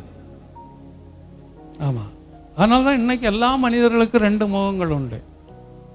எந்த மனிதனா இருந்தாலும் சரி. ஆமா, 2 இல்லை, அது 200 300 கூட இருக்கும், அது வேறு. பொதுவாகவே 2 உண்டு. எவ்வளவு பெரிய மனிதனாக இருந்தாலும், நல்ல சுபாவம் உள்ளவனாலும் அவனுக்கு இன்னும் ஒரு முகம் இருக்கும் கண்டிப்பா.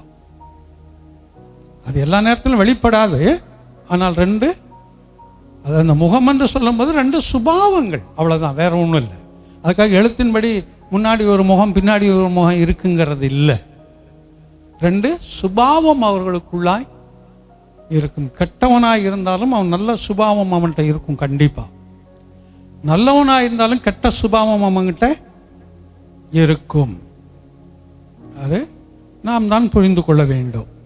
அப்படி என்றால் இந்த யாக்கோபை தான் அவர் இஸ்ரவேலாய் மாற்றினார். இஸ்ரவேலாய் மாற்றி ஆசீர்வதித்தது ஒரு பகுதி. ஆனா அவன் யாக்கோபாய் இருக்கும் போதே கர்த்தர் அவனை ஆசீர்வதித்தது இன்னொரு பகுதி. இப்போ அவன் யாக்கோபாய் இருக்கும் போதுதான் கர்த்தர் அவனை ஆசீர்வதிக்கிறார். இது என்ன ஆசீர்வாதம்? அவனுக்குரிய பாதுகாப்பு. ஏன்னா அவர் தானே வாக்கு கொடுத்தாரு, தீமை நின்று விலக்கி காத்துக்கொள்வேன் என்று சொல்லி. அப்போ இவன் பல தீமையான காரியத்திற்குள்ளாய் கடந்து போனாலும் கர்த்தர் இவனை காத்து கொண்டார். ஏன் காத்து கொண்டார் தெரியுமா? இவனை குறித்த ஒரு திட்டம் கர்த்தருக்கு இருந்தது.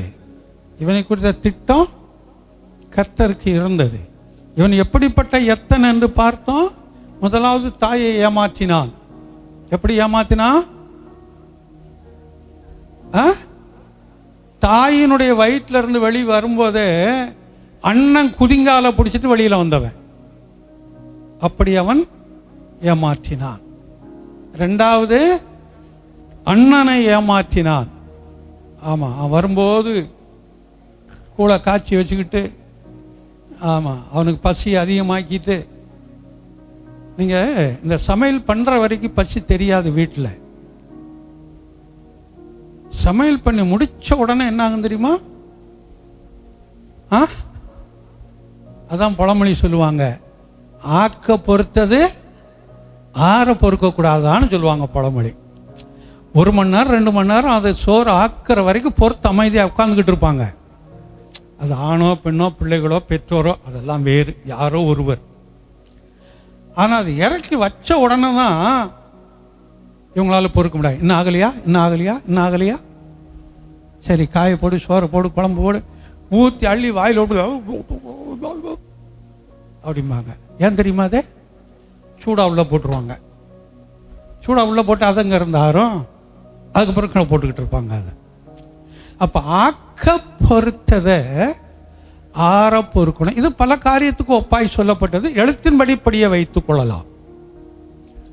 ஆனால் அவனுக்கு அதுல ஒரு அண்ணனுக்கு ஒரு ஆசையை தூண்டி அவன் தன்னை மறக்க வைத்து, சும்மா கூழு காய்ச்சி அவன் கொடுத்தான்னு சொன்னா அது சாதாரணம் அல்ல. அண்ணனுக்கு அதில் ஒரு ஆசையை தூண்டுகிறான். தனக்குரிய காரியத்தை மறக்கும்படியாய் பண்ணுகிறான். அது நிமித்தம்தான் அந்த ஆசீர்வாதத்தின் பிடுங்கிக் கொள்கிறான் அண்ணன் இருந்து. அதுக்கு தாயை ஏமாற்றின விதம் வேறு, அண்ணனை ஏமாற்றின விதம் வேறு, தகப்பனாரை ஏமாற்றக்கூடிய விதம் வேறு. தகப்பனாரை ஏமாற்றுவதற்கு தாயும் உடந்தை. ஆமா, தகப்பனாரை ஏமாற்றுவதற்கு யாரும் உடந்தை? தாயும். இன்னைக்கு அநேக குடும்பங்களில் பிள்ளைகளை கெடுக்கிறது யாரு தெரியுமா?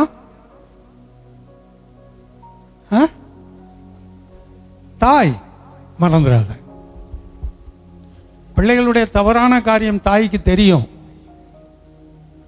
ஆனால் தாய் அதை கண்டிக்க மாட்டா, சப்போர்ட் பண்ணுவா. அதுதான் பிரச்சனைகள். ஆரம்பத்தில் தவறென்று தெரியும் போதே அதை கண்டிப்பார்கள் என்றால் அது தொடர்ந்து வளர்றதுக்குள்ள வாய்ப்புகள் இல்லை. அது வாலிப பருவம் சரியா போயிடும், சின்ன பிள்ளைங்க சரியா போயிடும். ஆமா, உனக்கு சின்ன பிள்ளைங்க தான், ஆனா வெளியில சின்ன பிள்ளைங்க இல்லை. அது ஆனா பண்ண நான் எதுன்னு குறிப்பிட்டலாம் சொல்லலை. அப்போ ஆரம்பத்தில் இருக்கும்போது அது முனையிலேயே கிள்ளி போட்டீங்கன்னா நகத்தில் அது கிள்ளி போட்டுடலாம். அது வளர்ந்த உடனே அதை எடுக்கணும்னா கோடாரி தான் வேணும் வெட்டுறதுக்கு.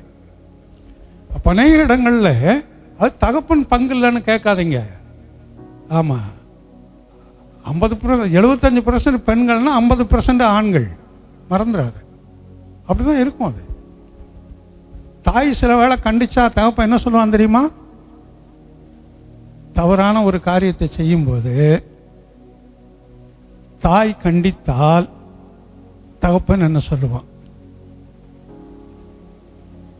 உதாரணத்துக்கு சொல்றேனே, இந்த முடி வளர்க்குறவங்கள பார்த்து தாய் பேய் மாதிரி வச்சுக்கிட்டு போய் வெட்டிட்டு வாடா அப்படின்னு சொன்னா தகப்பன் என்ன சொல்லுவான்? அவன் 4 இடத்துக்கு போறவன், மற்றவங்களோட பழகுறவன், அவன் வெட்டிக்கிடுவான். அவன் வேலையை பாரு, அமைதியாரு. இதைத்தான் யார் சொல்லுவா? இங்க சொல்றீங்களான்னு தெரியல எனக்கு, நான் இங்க இருக்கிறதுனால பொதுவா சொல்றேன். இந்த சில இடத்துல இதை தகப்பன் சொல்லுவான், இவன் இப்படி முடிய வச்சுக்கிட்டு இருக்கிறானே, சொல்லக்கூடாதா, வெட்டக்கூடாதான்னு. நான் பல முறை சொல்லியிருக்கிறேன். இமான் லயோலா காலேஜில் படிக்கும்போது ட்ரிம் பண்ணிட்டு இந்த இடத்துல மட்டும் தாடி வச்சிருந்தான். இந்த உதட்டு கீழே மட்டும். சிஸ்டர் இருந்தாங்க, என்ன அவன் இப்படி இந்த இடத்துல மட்டும் வச்சிருக்கிறான், சொல்லக்கூடாதா? சொல்லுவோம் அப்படின்னு. ஏன்னா அவங்களுக்கும் அது பிடிக்கிறது இல்லை. அதனால தான் நான் கேட்டேன், என்னப்பா அது தாடி எடுக்கணும், எடு, ஒன்றும் சொல்லு, எடு. போனால் ட்ரிம்மர் எடுத்தான், அதை எடுத்துகிட்டு வந்துட்டான். நான் எம்ஜிஆர் நகர் இந்தியன் பேங்க் போயிருந்தேன். அங்கே அசிஸ்டன்ட் மேனேஜர் ஒரு வாலிப பையன், பேங்க்னுடைய அசிஸ்டன்ட் மேனேஜர். அந்த பையன் இந்த இடத்துல மட்டும் தாடி வச்சிருந்தான். அப்போ தான் யோசித்தேன், ஓ இது ஃபேஷன் போல இருக்குது. அப்போ இது ஃபேஷன் போல இருக்குன்னு அப்போ தான் நான் பார்த்தேன். அப்போது சில நேரம் தகப்பன் சொல்லும்போது தாய் சொல்லுவா, அது இருக்கட்டும், தெரியும், அது சரியாக போகும், எடுக்கிறதுக்கு வரும்போது சரியாயிரும். இது யார் சொல்கிறது? அது சின்ன வயசில் நம்ம சின்ன பிள்ளைகள் நல்லா இருக்கட்டும்னு சொல்லி விடுற காரியம், அது வளர வளர வேறு விதத்தில் வந்து நிற்கிது. நம்ம அதை யோசிக்கிறது இல்லை. இப்போ அந்த சின்ன பிள்ளையில இருந்தங்க உட்காந்துருக்கிறான்ல, ஆமாம், அவன் வந்த உடனே கூப்பிட்டு கேட்டேன், என்ன உங்கள் வீட்டில் நிறைய செல்லு இருக்குதான்னு கேட்டேன். செல்லுன்னா அவன் இதை நினச்சிடக்கூடாது, அவன் 2 தான் இருக்குன்றுவான். ஆமாம், அவனுக்கு தெரியுமா என்னன்னு தெரியல செல்லுன்னா. அதான் சொன்னேன், கதவு ஜன்னல்லாம் இருக்குமே எறும்பு மாதிரி இருக்கும் அப்படின்னு. படுத்து கிடக்கும்போது அது வந்து அரைச்சிட்டு போயிடுச்சான்னு கேட்டேன். அப்படி தானே கேட்டேன்? கேட்டானே கேட்கலையா? ஆமாம், இது மட்டும் அரைச்சிட்டு போயிடுச்சா அந்த ஒரு பக்கம் அப்படி படுத்து இருக்கும் போதுன்னு கேட்டேன். முன்னாடி இங்கே ஒரு சின்ன பையனை கேட்டேன், அப்படி ஒரு கோடு போட்டிருந்தான். இது என்னப்பா, என்னடா இப்படி கோடு போட்டு வந்திருக்கிற அப்படின்னு. நான் வேண்டான்னு சொன்னேன், அந்த டுபுக்கு தான் அப்படி பண்ணிடுச்சு அப்படின்னா. யார அவங்க அம்மாவை அந்த டுபுக்கு தான் அப்படி பண்ணி விட்டுருச்சு, கூப்பிட்டு போய் அப்படின்னா அந்த தம்பி. அப்போ சின்ன வயசில் நம்ம பண்ணுறது வளர வளர அவங்களுக்குள்ள அது பதிஞ்சு போகுது. அதுக்கு தகுந்த மாதிரி வேற மாதிரி அவங்க மாற்றிக்கிறாங்க. அந்த நேரத்தில் நம்ம அவங்கள கேட்க முடியல. அப்போ அதுக்கு விதை போட்டது யாரு தான்? அதுக்கு விதை போட்டது யாரு தான்? பெற்றோர் தாங்க விதை போட்டது. அது அன்னைக்கு நமக்கு தெரியல. நம்ம என்ன நினச்சிக்கிறோம், என் பிள்ளை அழகாக இருக்குது, சரி அவங்களுக்கு மட்டும் பண்ணுறீங்களே, இந்த பொண்ணுகளுக்கு அப்படி எடுத்து விடுங்களேன், இந்த ஒரு சைடு அப்படியே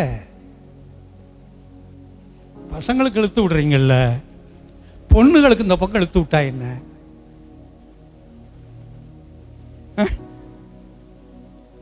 இழுத்து விடலாமா கூடாதா? இழுத்து விடலாமா கூடாதா? ஏன் ஃபேஷன் தானே. நீங்கள் 4 பேர் இழுத்து விட்டீங்கன்னா 5ஆவது ஒரு ஆள் இழுத்துட்டு போகிறாங்க. அது வந்து இந்த புருவம் செய்வது இல்லை, அது புருவம் அது என்ன சொன்னாலும் கேட்காது, கிளவியும் கேட்காது, குமரியும் கேட்காது. அவங்க அதை பண்ணுறது தான். ஆனால் அதனால் அவங்களுடைய ஆயுசு நாட்கள் குறைகிறது என்று சயின்டிஃபிக்காக சொல்கிறாங்க. அவருடைய ஆயுசு நாட்கள் அது குறைஞ்சிட்டு போகிறது. இருக்கிற வரைக்கும் நான் ஒரு நாள் இருந்தாலும் அது புருவத்தை சீவிட்டு நான் போய் உட்காந்துக்கிறேன், அடுத்த நாள் செத்து போகிறேன்னு சொல்கிறது தான் இன்றைக்கு இருக்கிற ஆளுங்க. சரி, அது கூட பக்கத்தில் ஒரு நாள் அந்த கலைச்செல்வி கடைக்கிட்ட உட்காந்துக்கிட்டு இருந்தேன். சாயங்காலம் பேண்ட் சட்டை போட்டு ஒரு நபர் போனாங்க, எல்லாம் கிராப் வெட்டி, ஆனால் காதில் ஒரு சின்ன கம்மல் மட்டும் தெரிகிற மாதிரி இருந்துச்சு. அப்படி வரும்போதே பார்த்தேன், அது ஆம்பளையாகவும் தெரியல, பொம்பளையாகவும் தெரியல. முன்னாடி பார்த்தாலும் தெரியல, பின்னாடி பார்த்தாலும் தெரியல. ஆம்பளையாகவும் தெரியல, பொம்பளையாகவும் தெரியல. ஏன்னா ஏதோ ஒரு காரியம் இந்த செய்தி கொடுக்கும்போது அங்கே பேச்சு வந்துச்சு சாயங்காலத்தில். இப்படி ஒரு ஆள் அங்கே பார்த்தேன். நான் அந்த தம்பி அவள் கலையிட்டு அருள்கிட்ட கேட்கலாம் நினச்சேன், அது யாருன்னு சொல்லி. அது அப்படியே வேறு பேச்சு வந்துச்சு, விட்டுட்டேன் அப்படின்னு சொன்னேன். அப்போ சொன்னாங்க, பாஸ் அது அவன் அரணுக்குள்ளே அத்தை பொண்ணோ மாமா பொண்ணோ சொன்னான், சொந்தக்காரங்க பொண்ணு தான் அது. அது பொண்ணு, அது பையன் மாதிரி தான் இருக்கும். அதனுடைய ஸ்டைல், அவருடைய நடை, உடல் அமைப்பு எல்லாமே பையன் மாதிரி தான் இருக்கும். அது பையனா பொண்ணான்னு தெரியல, அதை அப்படி தான் நடந்து போய்கிட்டு இருந்தேன். அப்போ அப்படி இந்த பக்கம் ஒரு கோடு போட்டுக்கிற வேண்டியதுதான் அவங்களாம். இல்லை இந்த உச்சி அடுக்கு போல் நேரம் அப்படி ஒரு கோடு போட்டு விட்டுறலாம், பார்பர் ஷாப் கூட்டு போய் பளிச்சுன்னு தெரியும். ஏன் அந்த ஃபேஷன் இங்கே வர்றதில்ல, இங்கே மட்டும் வருது? சரி, நான் அதுக்குள்ளே கடந்து போகல, நான் எங்கேயோ போயிட்டேன், நான் இங்கேயே வந்துடுறேன். இதுக்கு முடிக்க நான் வேற ஒரு நாள் பேசுகிறேன், இன்னைக்கு பேசலை. அது என்னைக்குன்னு தெரியாது, சமயம் வரும்போது அந்த காரியத்தை நான் பேசுகிறேன். என்னைக்குன்னு தெரியாது. ஆனால் இங்கே வரும்போது இந்த யாக்கோபு அவன் தகப்பனாரை ஏமாற்றுவதற்கு தாய் உடந்தையாயிருந்தாள். அது கர்த்தருடைய திட்டம்.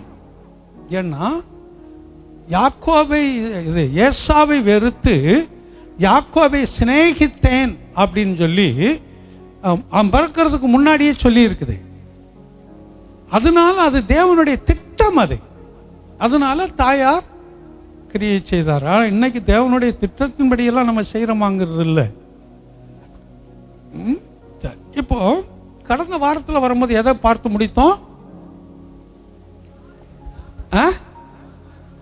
லாபான்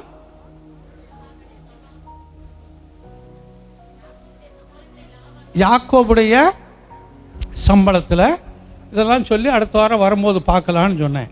ஆதியாகமம் 30ஆம் அதிகாரத்தை திருப்பி கொடுங்க. 35 42 வரைக்கும் வாசிங்க. ஒவ்வொருத்தரும் ஆளுக்கு 2 வசனமா வாசிங்க. அந்நாளிலே கலப்பும் வரியும் உள்ள வெள்ளாட்டு கடாக்களையும் புள்ளியும் வரியும் உள்ள வெள்ளாடுகள் யாவையும் சற்று வெண்மையும் கருமையும் உள்ள செம்மறி ஆடுகள் யாவையும். ஆதியாகமம் 30 35 42 வரைக்கும் நீ வாசிக்கிறதாமா? சரி, ஒவ்வொரு வசனமும் வாசிங்க ஒரு ஆளுக்கு. அதற்கு யாக்கோபு என்னமா? தனக்கும் யாக்கோபுக்கும் இடையிலே 3 நாள் பிரயாண தூரம் இருக்கும்படி வைத்தான். மற்ற ஆடுகளை யாக்கோபு மேய்த்தான். இப்ப பிரிச்சு எடுத்துட்டு போன ஆடுகளை யார் மேய்க்கிறது? இவன் யாக்கோபுடைய மகன் மேய்க்கிறான். தொடர்ந்து வாசிங்க. பின்பு யாக்கோபு பச்சையாய் இருக்கிற புன்னை, வாதுமை, அர்மோன், இந்த 3 விதமான மரங்கள் எடுக்கிறான். இந்த 3 விதமான மரங்களுடைய கொப்புகளை எடுத்து, கொப்புகள்னா என்னன்னு தெரியுமாப்பா? கொப்புகள்னா என்னன்னு தெரியுமா? கிளையான்னு ஏன்ட்ட கேட்கக்கூடாது, கிளை அப்படின்னு சொல்லணும், அவ்வளோதான். கொப்புகள்னா கிளை. ஒரு இடத்துக்கு போயிருக்கும் போது இந்த கட்டடத்துக்கு மேலே முட்டி வச்சுருப்பாங்களே, அதை ஒரு பையன் கேட்டான், இது எதில் செய்வாங்கன்னு சொல்லி. நான் சொன்னேன் கோதுமை மாவில் செய்வாங்கன்னு சொன்னேன். ஒரு பையன் கேட்டான், இந்த குச்சி எதனால் வருதுன்னா. எதை? குச்சிக்கும் முற்ற மரத்து அந்த முட்டு கொம்புக்கும் வித்தியாசம் தெரியல. ஆமாம், இந்த குச்சி எங்கேருந்து வரும் அப்படின்னு சொல்லி மைதா மாவில் செஞ்சு நல்ல வெயிலில் காய வச்சுருவாங்க, இது இப்படி வந்துடும் அப்படின்னு சொல்லி நான் சொன்னேன். இது இந்த எல்கேஜி யூகேஜி பசங்க இல்லை, எல்லாம் காலேஜுக்கு போகிறவங்களும் காலேஜுக்கு போகிற மாதிரி உள்ள பசங்க கேட்ட கேள்வி கிடையாது. ஆனால் செல்ல கொடுங்க, அதில் உள்ள வேறு எங்கே இருக்குங்கிற வரைக்கும் பார்த்து நமக்கு சொல்லிடுவாங்க இல்லை. அப்போ கொம்பு என்றால் அந்த கிளைகள், கொப்புகள் ரொம்ப தடி பெருசா இருக்காது, சின்ன சின்ன கிளைகளை எடுத்து. தொடர்ந்து வாசிப்போம். இடையிடையே வெண்மை தோன்றும்படி அப்படின்னா கொஞ்சம் இடைவெளி விட்டு அந்த வெண்மை தோன்றும்படி பட்டையை உரித்து. நீங்க எந்த பச்சை கொம்புகளை எடுத்து அந்த பட்டையை உரிச்சாலும் உள்ள எப்படி இருக்கும் தெரியுமா? வெள்ளையாதான் தெரியும். எந்த மரத்தை வேணாலும் எடுங்க. சில வேளை இந்த செம்மரம்னு சொல்றாங்களே, அது எப்படி இருக்கும்னு தெரியல. ஆனால் சந்தன மரத்தில் இருக்கிற பட்டையை உரிச்சாலும் உங்களுக்கு வெள்ளையாக தான் தெரியும், உள்ள சந்தனமாய் தெரியாது. எந்த மரத்தை உரித்தாலும் உங்களுக்கு அது உள்ள வெள்ளையாக தான் தெரியும், மேலே அந்த கலராக தெரியும். அப்போ உரித்து கொம்புகளை ஆடுகள் தண்ணீர் குடிக்க வரும் கால்வாய்களிலும் தொட்டிகளிலும் ஆடுகளுக்கு எதிராக போட்டு வைத்தான். ஆடுகள் தண்ணீர் குடிக்க வரும்போது பொலிவதுண்டு. பொலிவதுனா இனச்சேர்க்கை பண்ணுவது, அதுதான் பொலிகிறதும்பாங்க. வாசித்து முடிஞ்சு 42 வரைக்கும் வாசிட்டீங்களா? அந்த கொம்புகளுக்கு முன்பாக பொழிந்தபடியினால் அவைகள் கலப்பு நிறம் உள்ளதும் புள்ளி உள்ளதும் வரி உள்ளதுமான குட்டிகளாயிருக்கும். அந்த ஆட்டுக்குட்டிகளை யாக்கோபு பிரித்து கொண்டு லாபானுடைய மந்தையிலிருந்து கலப்பு நிறமானவைகளிலும்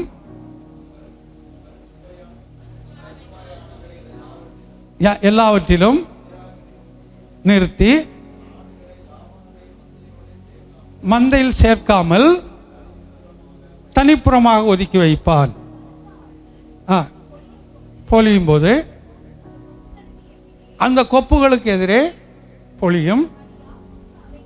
யாக்கோபு அவைகளை அந்த ஆடுகளுக்கு கண்களுக்கு முன்பாக போட்டு வைப்பான். பலவீனமான ஆடுகள், வாசிக்காதவங்க யாராவது வாசிங்க. பலவீனமான ஆடுகள் பொழியும் போது அவைகளை போடாமல் இருப்பான். இதனால் பலவீனமானவைகள் லாபானையும் பலம் உள்ளவைகள் யாக்கோபையும் சேரும். அவ்வளோதானா? சரி, இல்லை ஓரளவுக்கு நீங்கள் இதை வாசித்தது புரிஞ்சிருப்பீங்க. இதில் ஓரளவுக்கு 42 வரைக்கும் தான் சொன்னேன், ஓரளவுக்கு புரிஞ்சிருப்பீங்க. சரி, அடுத்தது கூட வாசிச்சிருங்க. எதுக்கு?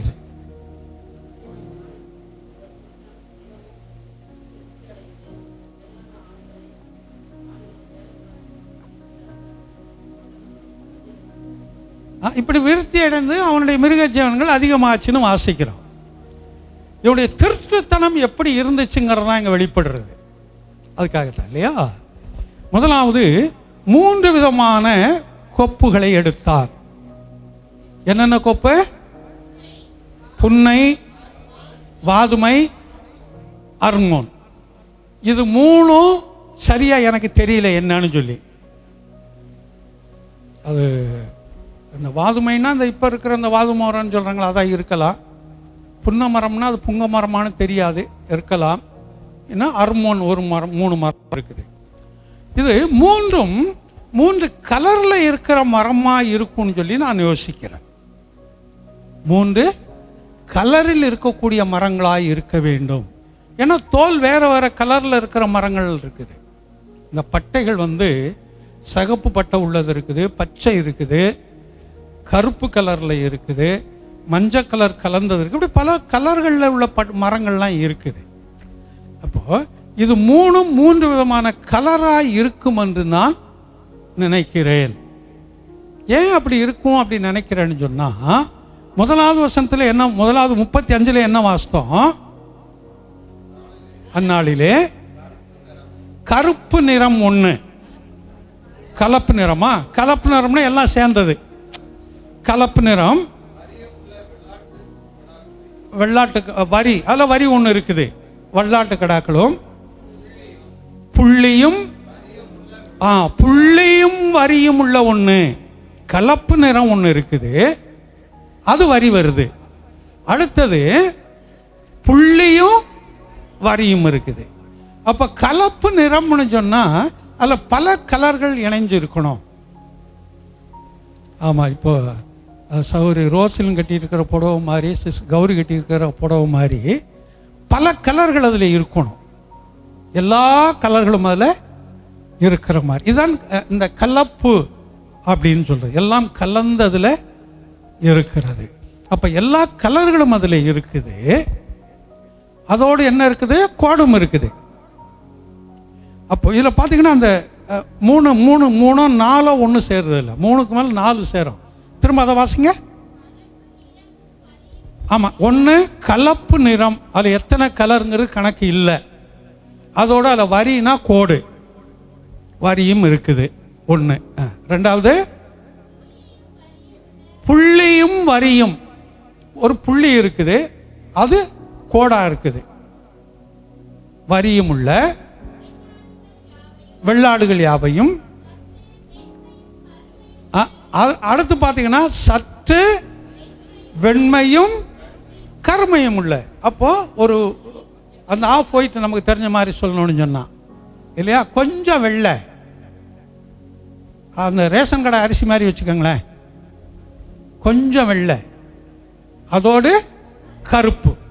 இது செப்பரேட் உள்ள செம்மறியாடு யாவையும் பிரித்து தன் குமார இடத்தில் கொடுத்துட்டான். இப்போ தனியாக பிரிச்சுட்டான். மாமனாரை கூப்பிட்டு சொல்கிறான், பார்த்துக்கையா 3 நாள் பிரயாண தூரத்தில் இருக்குது, இதெல்லாம் எனக்கு சொந்தம், என் மகன் மேய்க்கிறான்.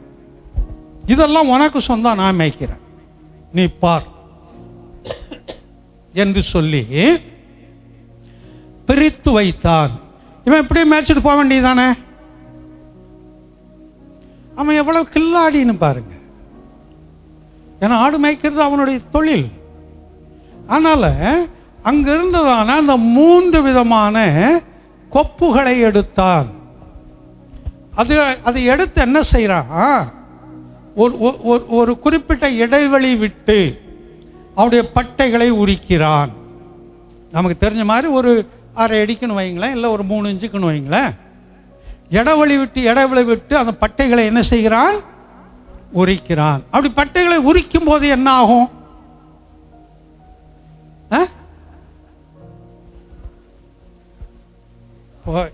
இது கொம்புன்னு வச்சுக்காங்களேன்.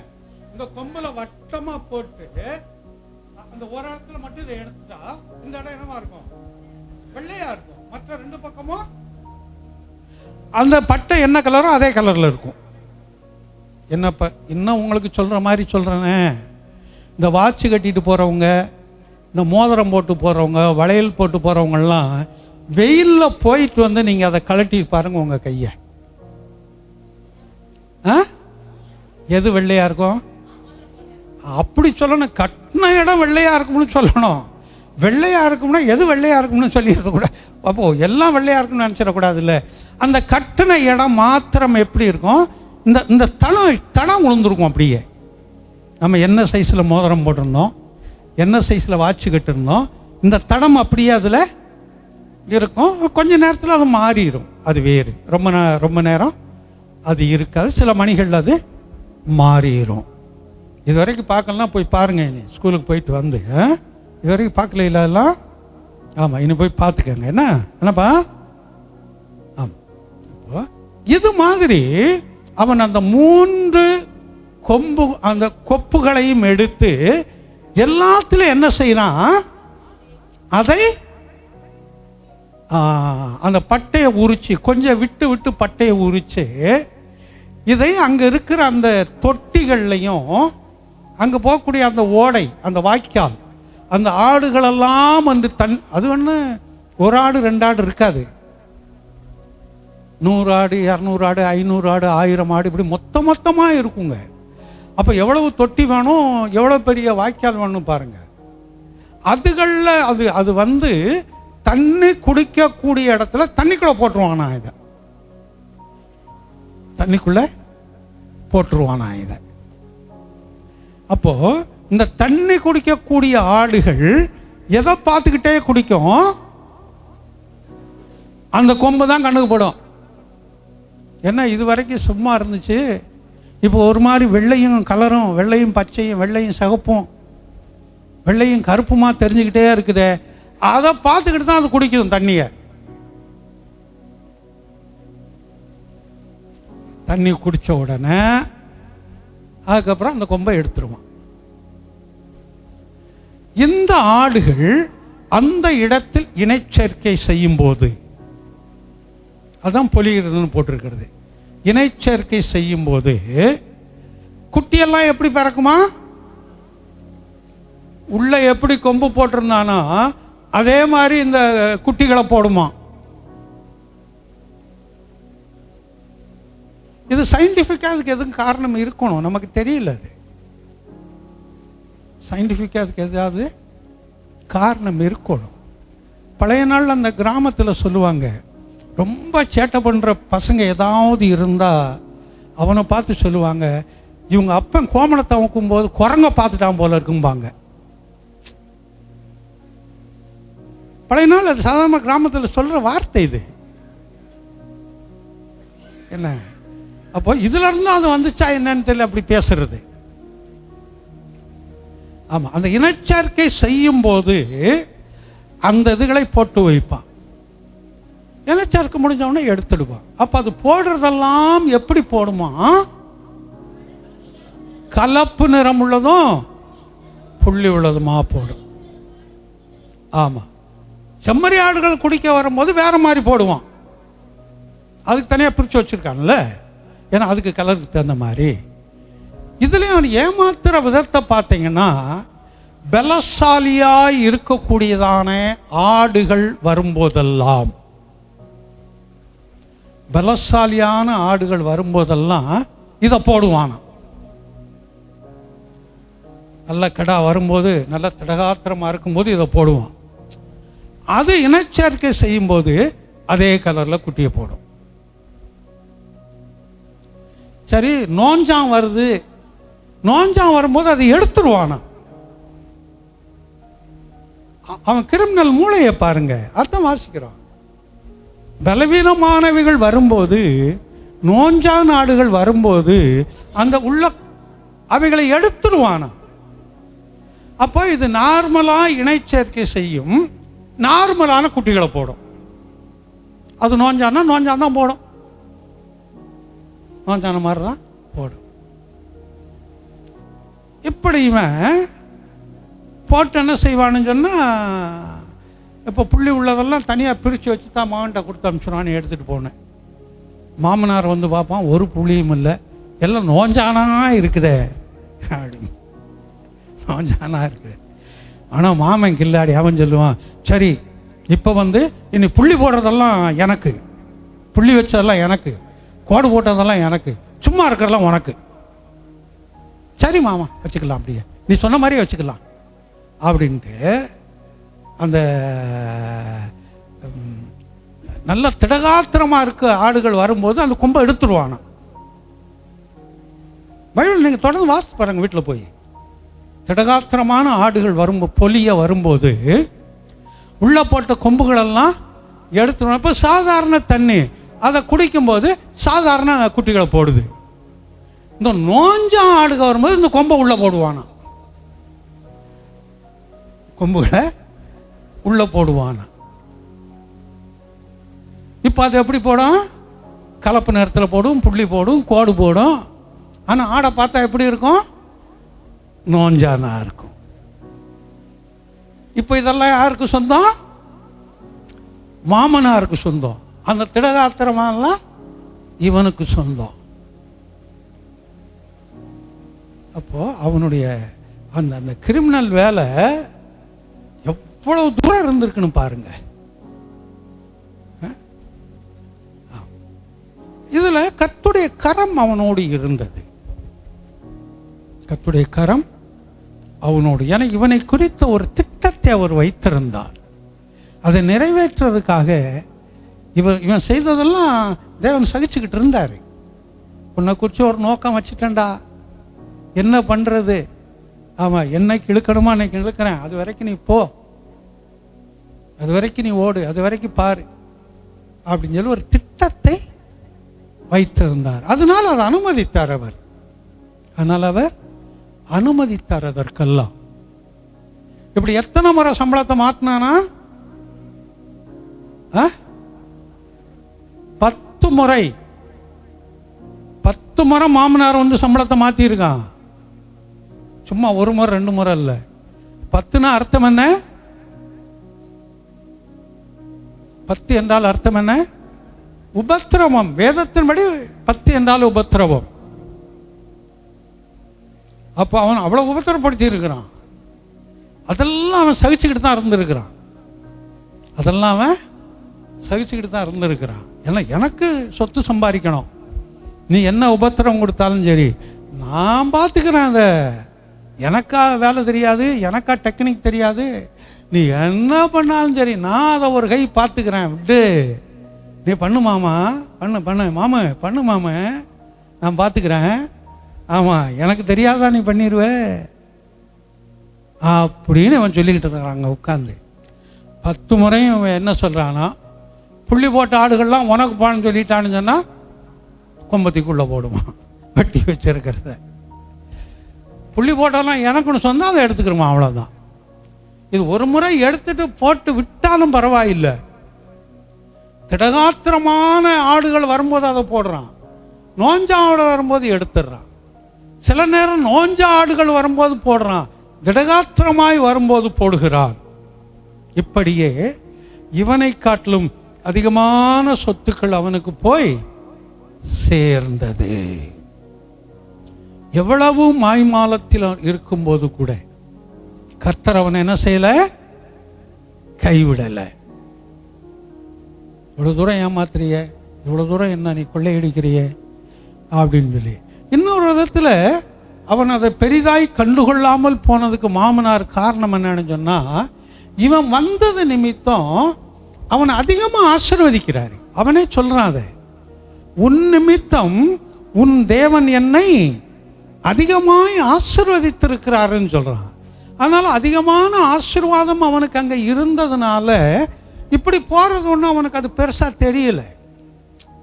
இப்படி ஆடுகள், இவனுக்குள்ள ஆடுங்க இருக்குது, ஆடு அங்கே போறதுனால அது அவனுக்கு பெருசா தெரியல. ஆமா. இப்போ தொடர்ந்து வரும்போது ஒரு 3 நாள் இதை நான் சொல்லி முடிச்சிடறேன். இன்றைக்கு தன்னுடைய மாமனார் அந்த ஆடுகளுக்கு முடி வெட்டுறதுக்காக, மயிர் கத்திரிக்கிறதுக்காக வேற ஒரு இடத்துக்கு போறாங்க. அது கொஞ்சம் தூரத்தில் போவாங்களாம். பழைய நாட்களில் இருக்கக்கூடிய அந்த ஆடுகளுடைய ரோமங்களை வெட்டி விடுவார்கள், மயிரை வெட்டி விடுவார்கள். ஏன்னு சொன்னா அப்பதான் அந்த ஆடு திடகாத்திரமாயிருக்கும். பிறந்த பிள்ளைகளுக்கு மொட்டை எடுக்கணும்னு சொல்லுவாங்க. ஏன் சொல்றாங்க அதை? முடி நல்லா வளரும். வேற எது முடியா? அப்படி எது வெயிட் போடணும்னு சொல்லணும்ல. ஆமா, வேதத்தில் அப்சலோமு கூட தான் சாய்பாபாவுக்கு மாதிரி முடி இருந்துச்சு. அது வெயிட்டாக தான் இருந்துச்சு. ஒரு முறை வெட்டும் போது எத்தனையோ கிலோ முடி வருமா அவனுக்கு, அப்சலோமுக்கு. அதுதான் அவனுக்கு ஆபத்தாகவே இருந்தது. சரி, நான் முடி வளர்க்குறது, முடி இந்த சைடுகளை வெட்டுறது குறித்து வரும்போது அதெல்லாம் எடுக்கிறேன். இப்போ நான் எடுக்கல அது. ஆமாம், இப்போ எடுக்கல, அது டாபிக் வேற.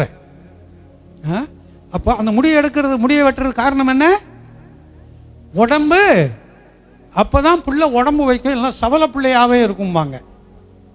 சவல பிள்ளைன்னா இங்கே என்ன, இங்கே எப்படி சொல்லுவாங்கன்னு தெரியலையே. நோஞ்சா மாதிரி இருக்கும்னு சொல்லுவாங்க. சவல பிள்ளை அந்த ஒல்லியாக கிடக்கும், 4 எட்டு வைக்கிறதுக்குள்ளே அது 4 மணி நேரம் ஆயிரும், அந்த மாதிரி இருக்கும். இது சாதாரண. அதனால் அந்த முடியை என்ன செய்யணும்னு சொல்லுவாங்க, எடுத்து விட வேண்டும். அப்படி அந்த முடியை எடுத்து விட்டால் தான் அது என்ன செய்யுமா, அந்த குழந்தை நல்லா வளரும் அப்படின்னு சொல்லுவாங்க. அதுதான் இங்க.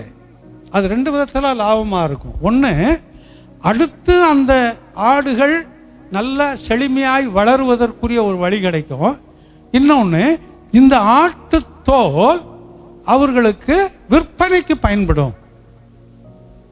கம்பளி செய்யலாம், மப்ளர் செய்யலாம், சட்டை செய்யலாம், சொட்டர் செய்யலாம். இதெல்லாம் கம்பளி ஆடைகளில் அந்த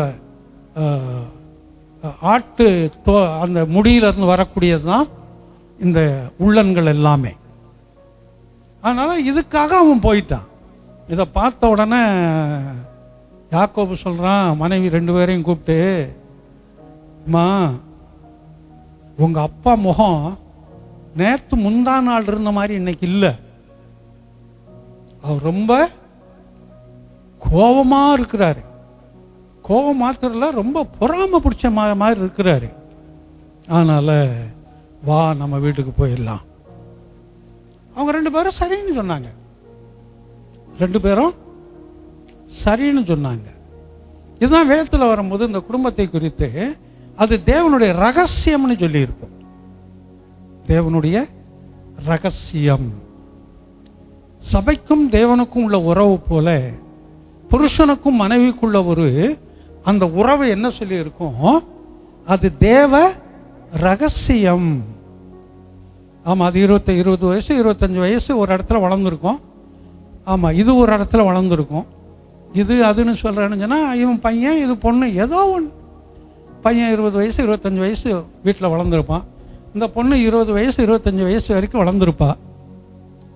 ஆமாம், பெற்றவர்களுக்கு தெரியும் இந்த பிள்ளை பையன் என்ன சாப்பிடுவான், பொண்ணு என்ன சாப்பிடுவா, இவருடைய நிலைமை என்ன பெற்றவர்களுக்கு நல்லா தெரியும். திருமணம் செய்து வைக்கிறாங்க.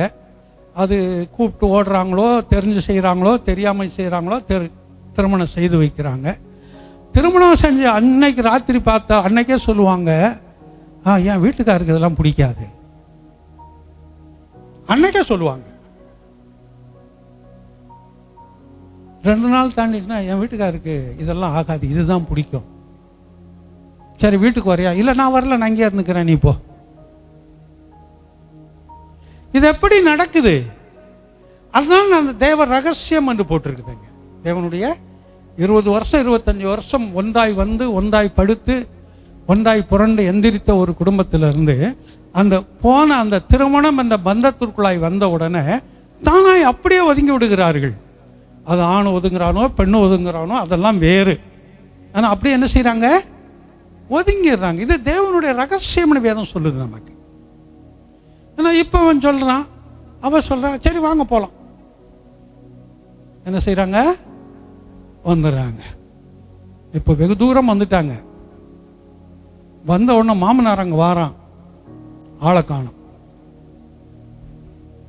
எங்கே போனாங்கன்னு விசாரிக்கிறாங்க. அக்கம் பக்கத்தில் சொல்லும்போது அவன் மனைவி பிள்ளைகளெல்லாம் கூப்பிட்டுக்கிட்டு ஆடு மாடு சொத்தெல்லாம் எடுத்துக்கிட்டு தன்னுடைய சொந்த ஊருக்கு போய்கிட்டு இருக்கிறான் அப்படின்னு சொல்லி சொல்கிறாங்க. அப்போ அவன் சொன்னான், நீ போய்கிட்டு இருக்கிறியா, நீ எப்படி போகிறான்னு பார்க்குறேன் அப்படின்னு சொல்லி தன்னோடு இருந்த வேலைக்காரர்களை அழைத்து கொண்டு இவனை கொலை செய்யும்படியாய் புறப்பட்டு வருகிறான். யாரு? சொந்த மாமனார், பெண் கொடுத்த மாமனார். என் மக தாலி அறுத்தாலும் பரவாயில்ல, நீ செத்து போடா அப்படின்னு சொல்லி ஒரு பழமொழி என்னமோ சொல்லுவாங்க. மருமக தாலி அறுத்தாலும் இல்லை, என் மக தாலி அறுத்தாலும் பரவாயில்ல, மருமகன் செத்து போனோம், ஏதோ ஒன்று, சரி ரைட். அந்த மாதிரி இவன் என் 2 மனைவி, என் 2 மகளுங்களும் விதவையானாலும் பரவாயில்ல, இவன் சாகணும், இவனை சாகடிக்க போறேன்னு ஒரு திட்டத்தோடு கடந்து வா. ஒரு இடத்துல வந்து இரவுல படுத்து இருக்கிறான். 3 நாள் பிரயாண தூரத்தில் போயிட்டாங்க. இவங்களும் 3 நாள் பிரயாண தூரத்தில் போயிட்டாங்க. இப்போ லாபான் தூங்கி கொண்டிருக்கும் போது கர்த்தர் அவனுக்கு தரிசனமானார். யாருக்கு தரிசனமாகிறாருங்க? லாபானுக்கு தரிசனமாகிறாரு.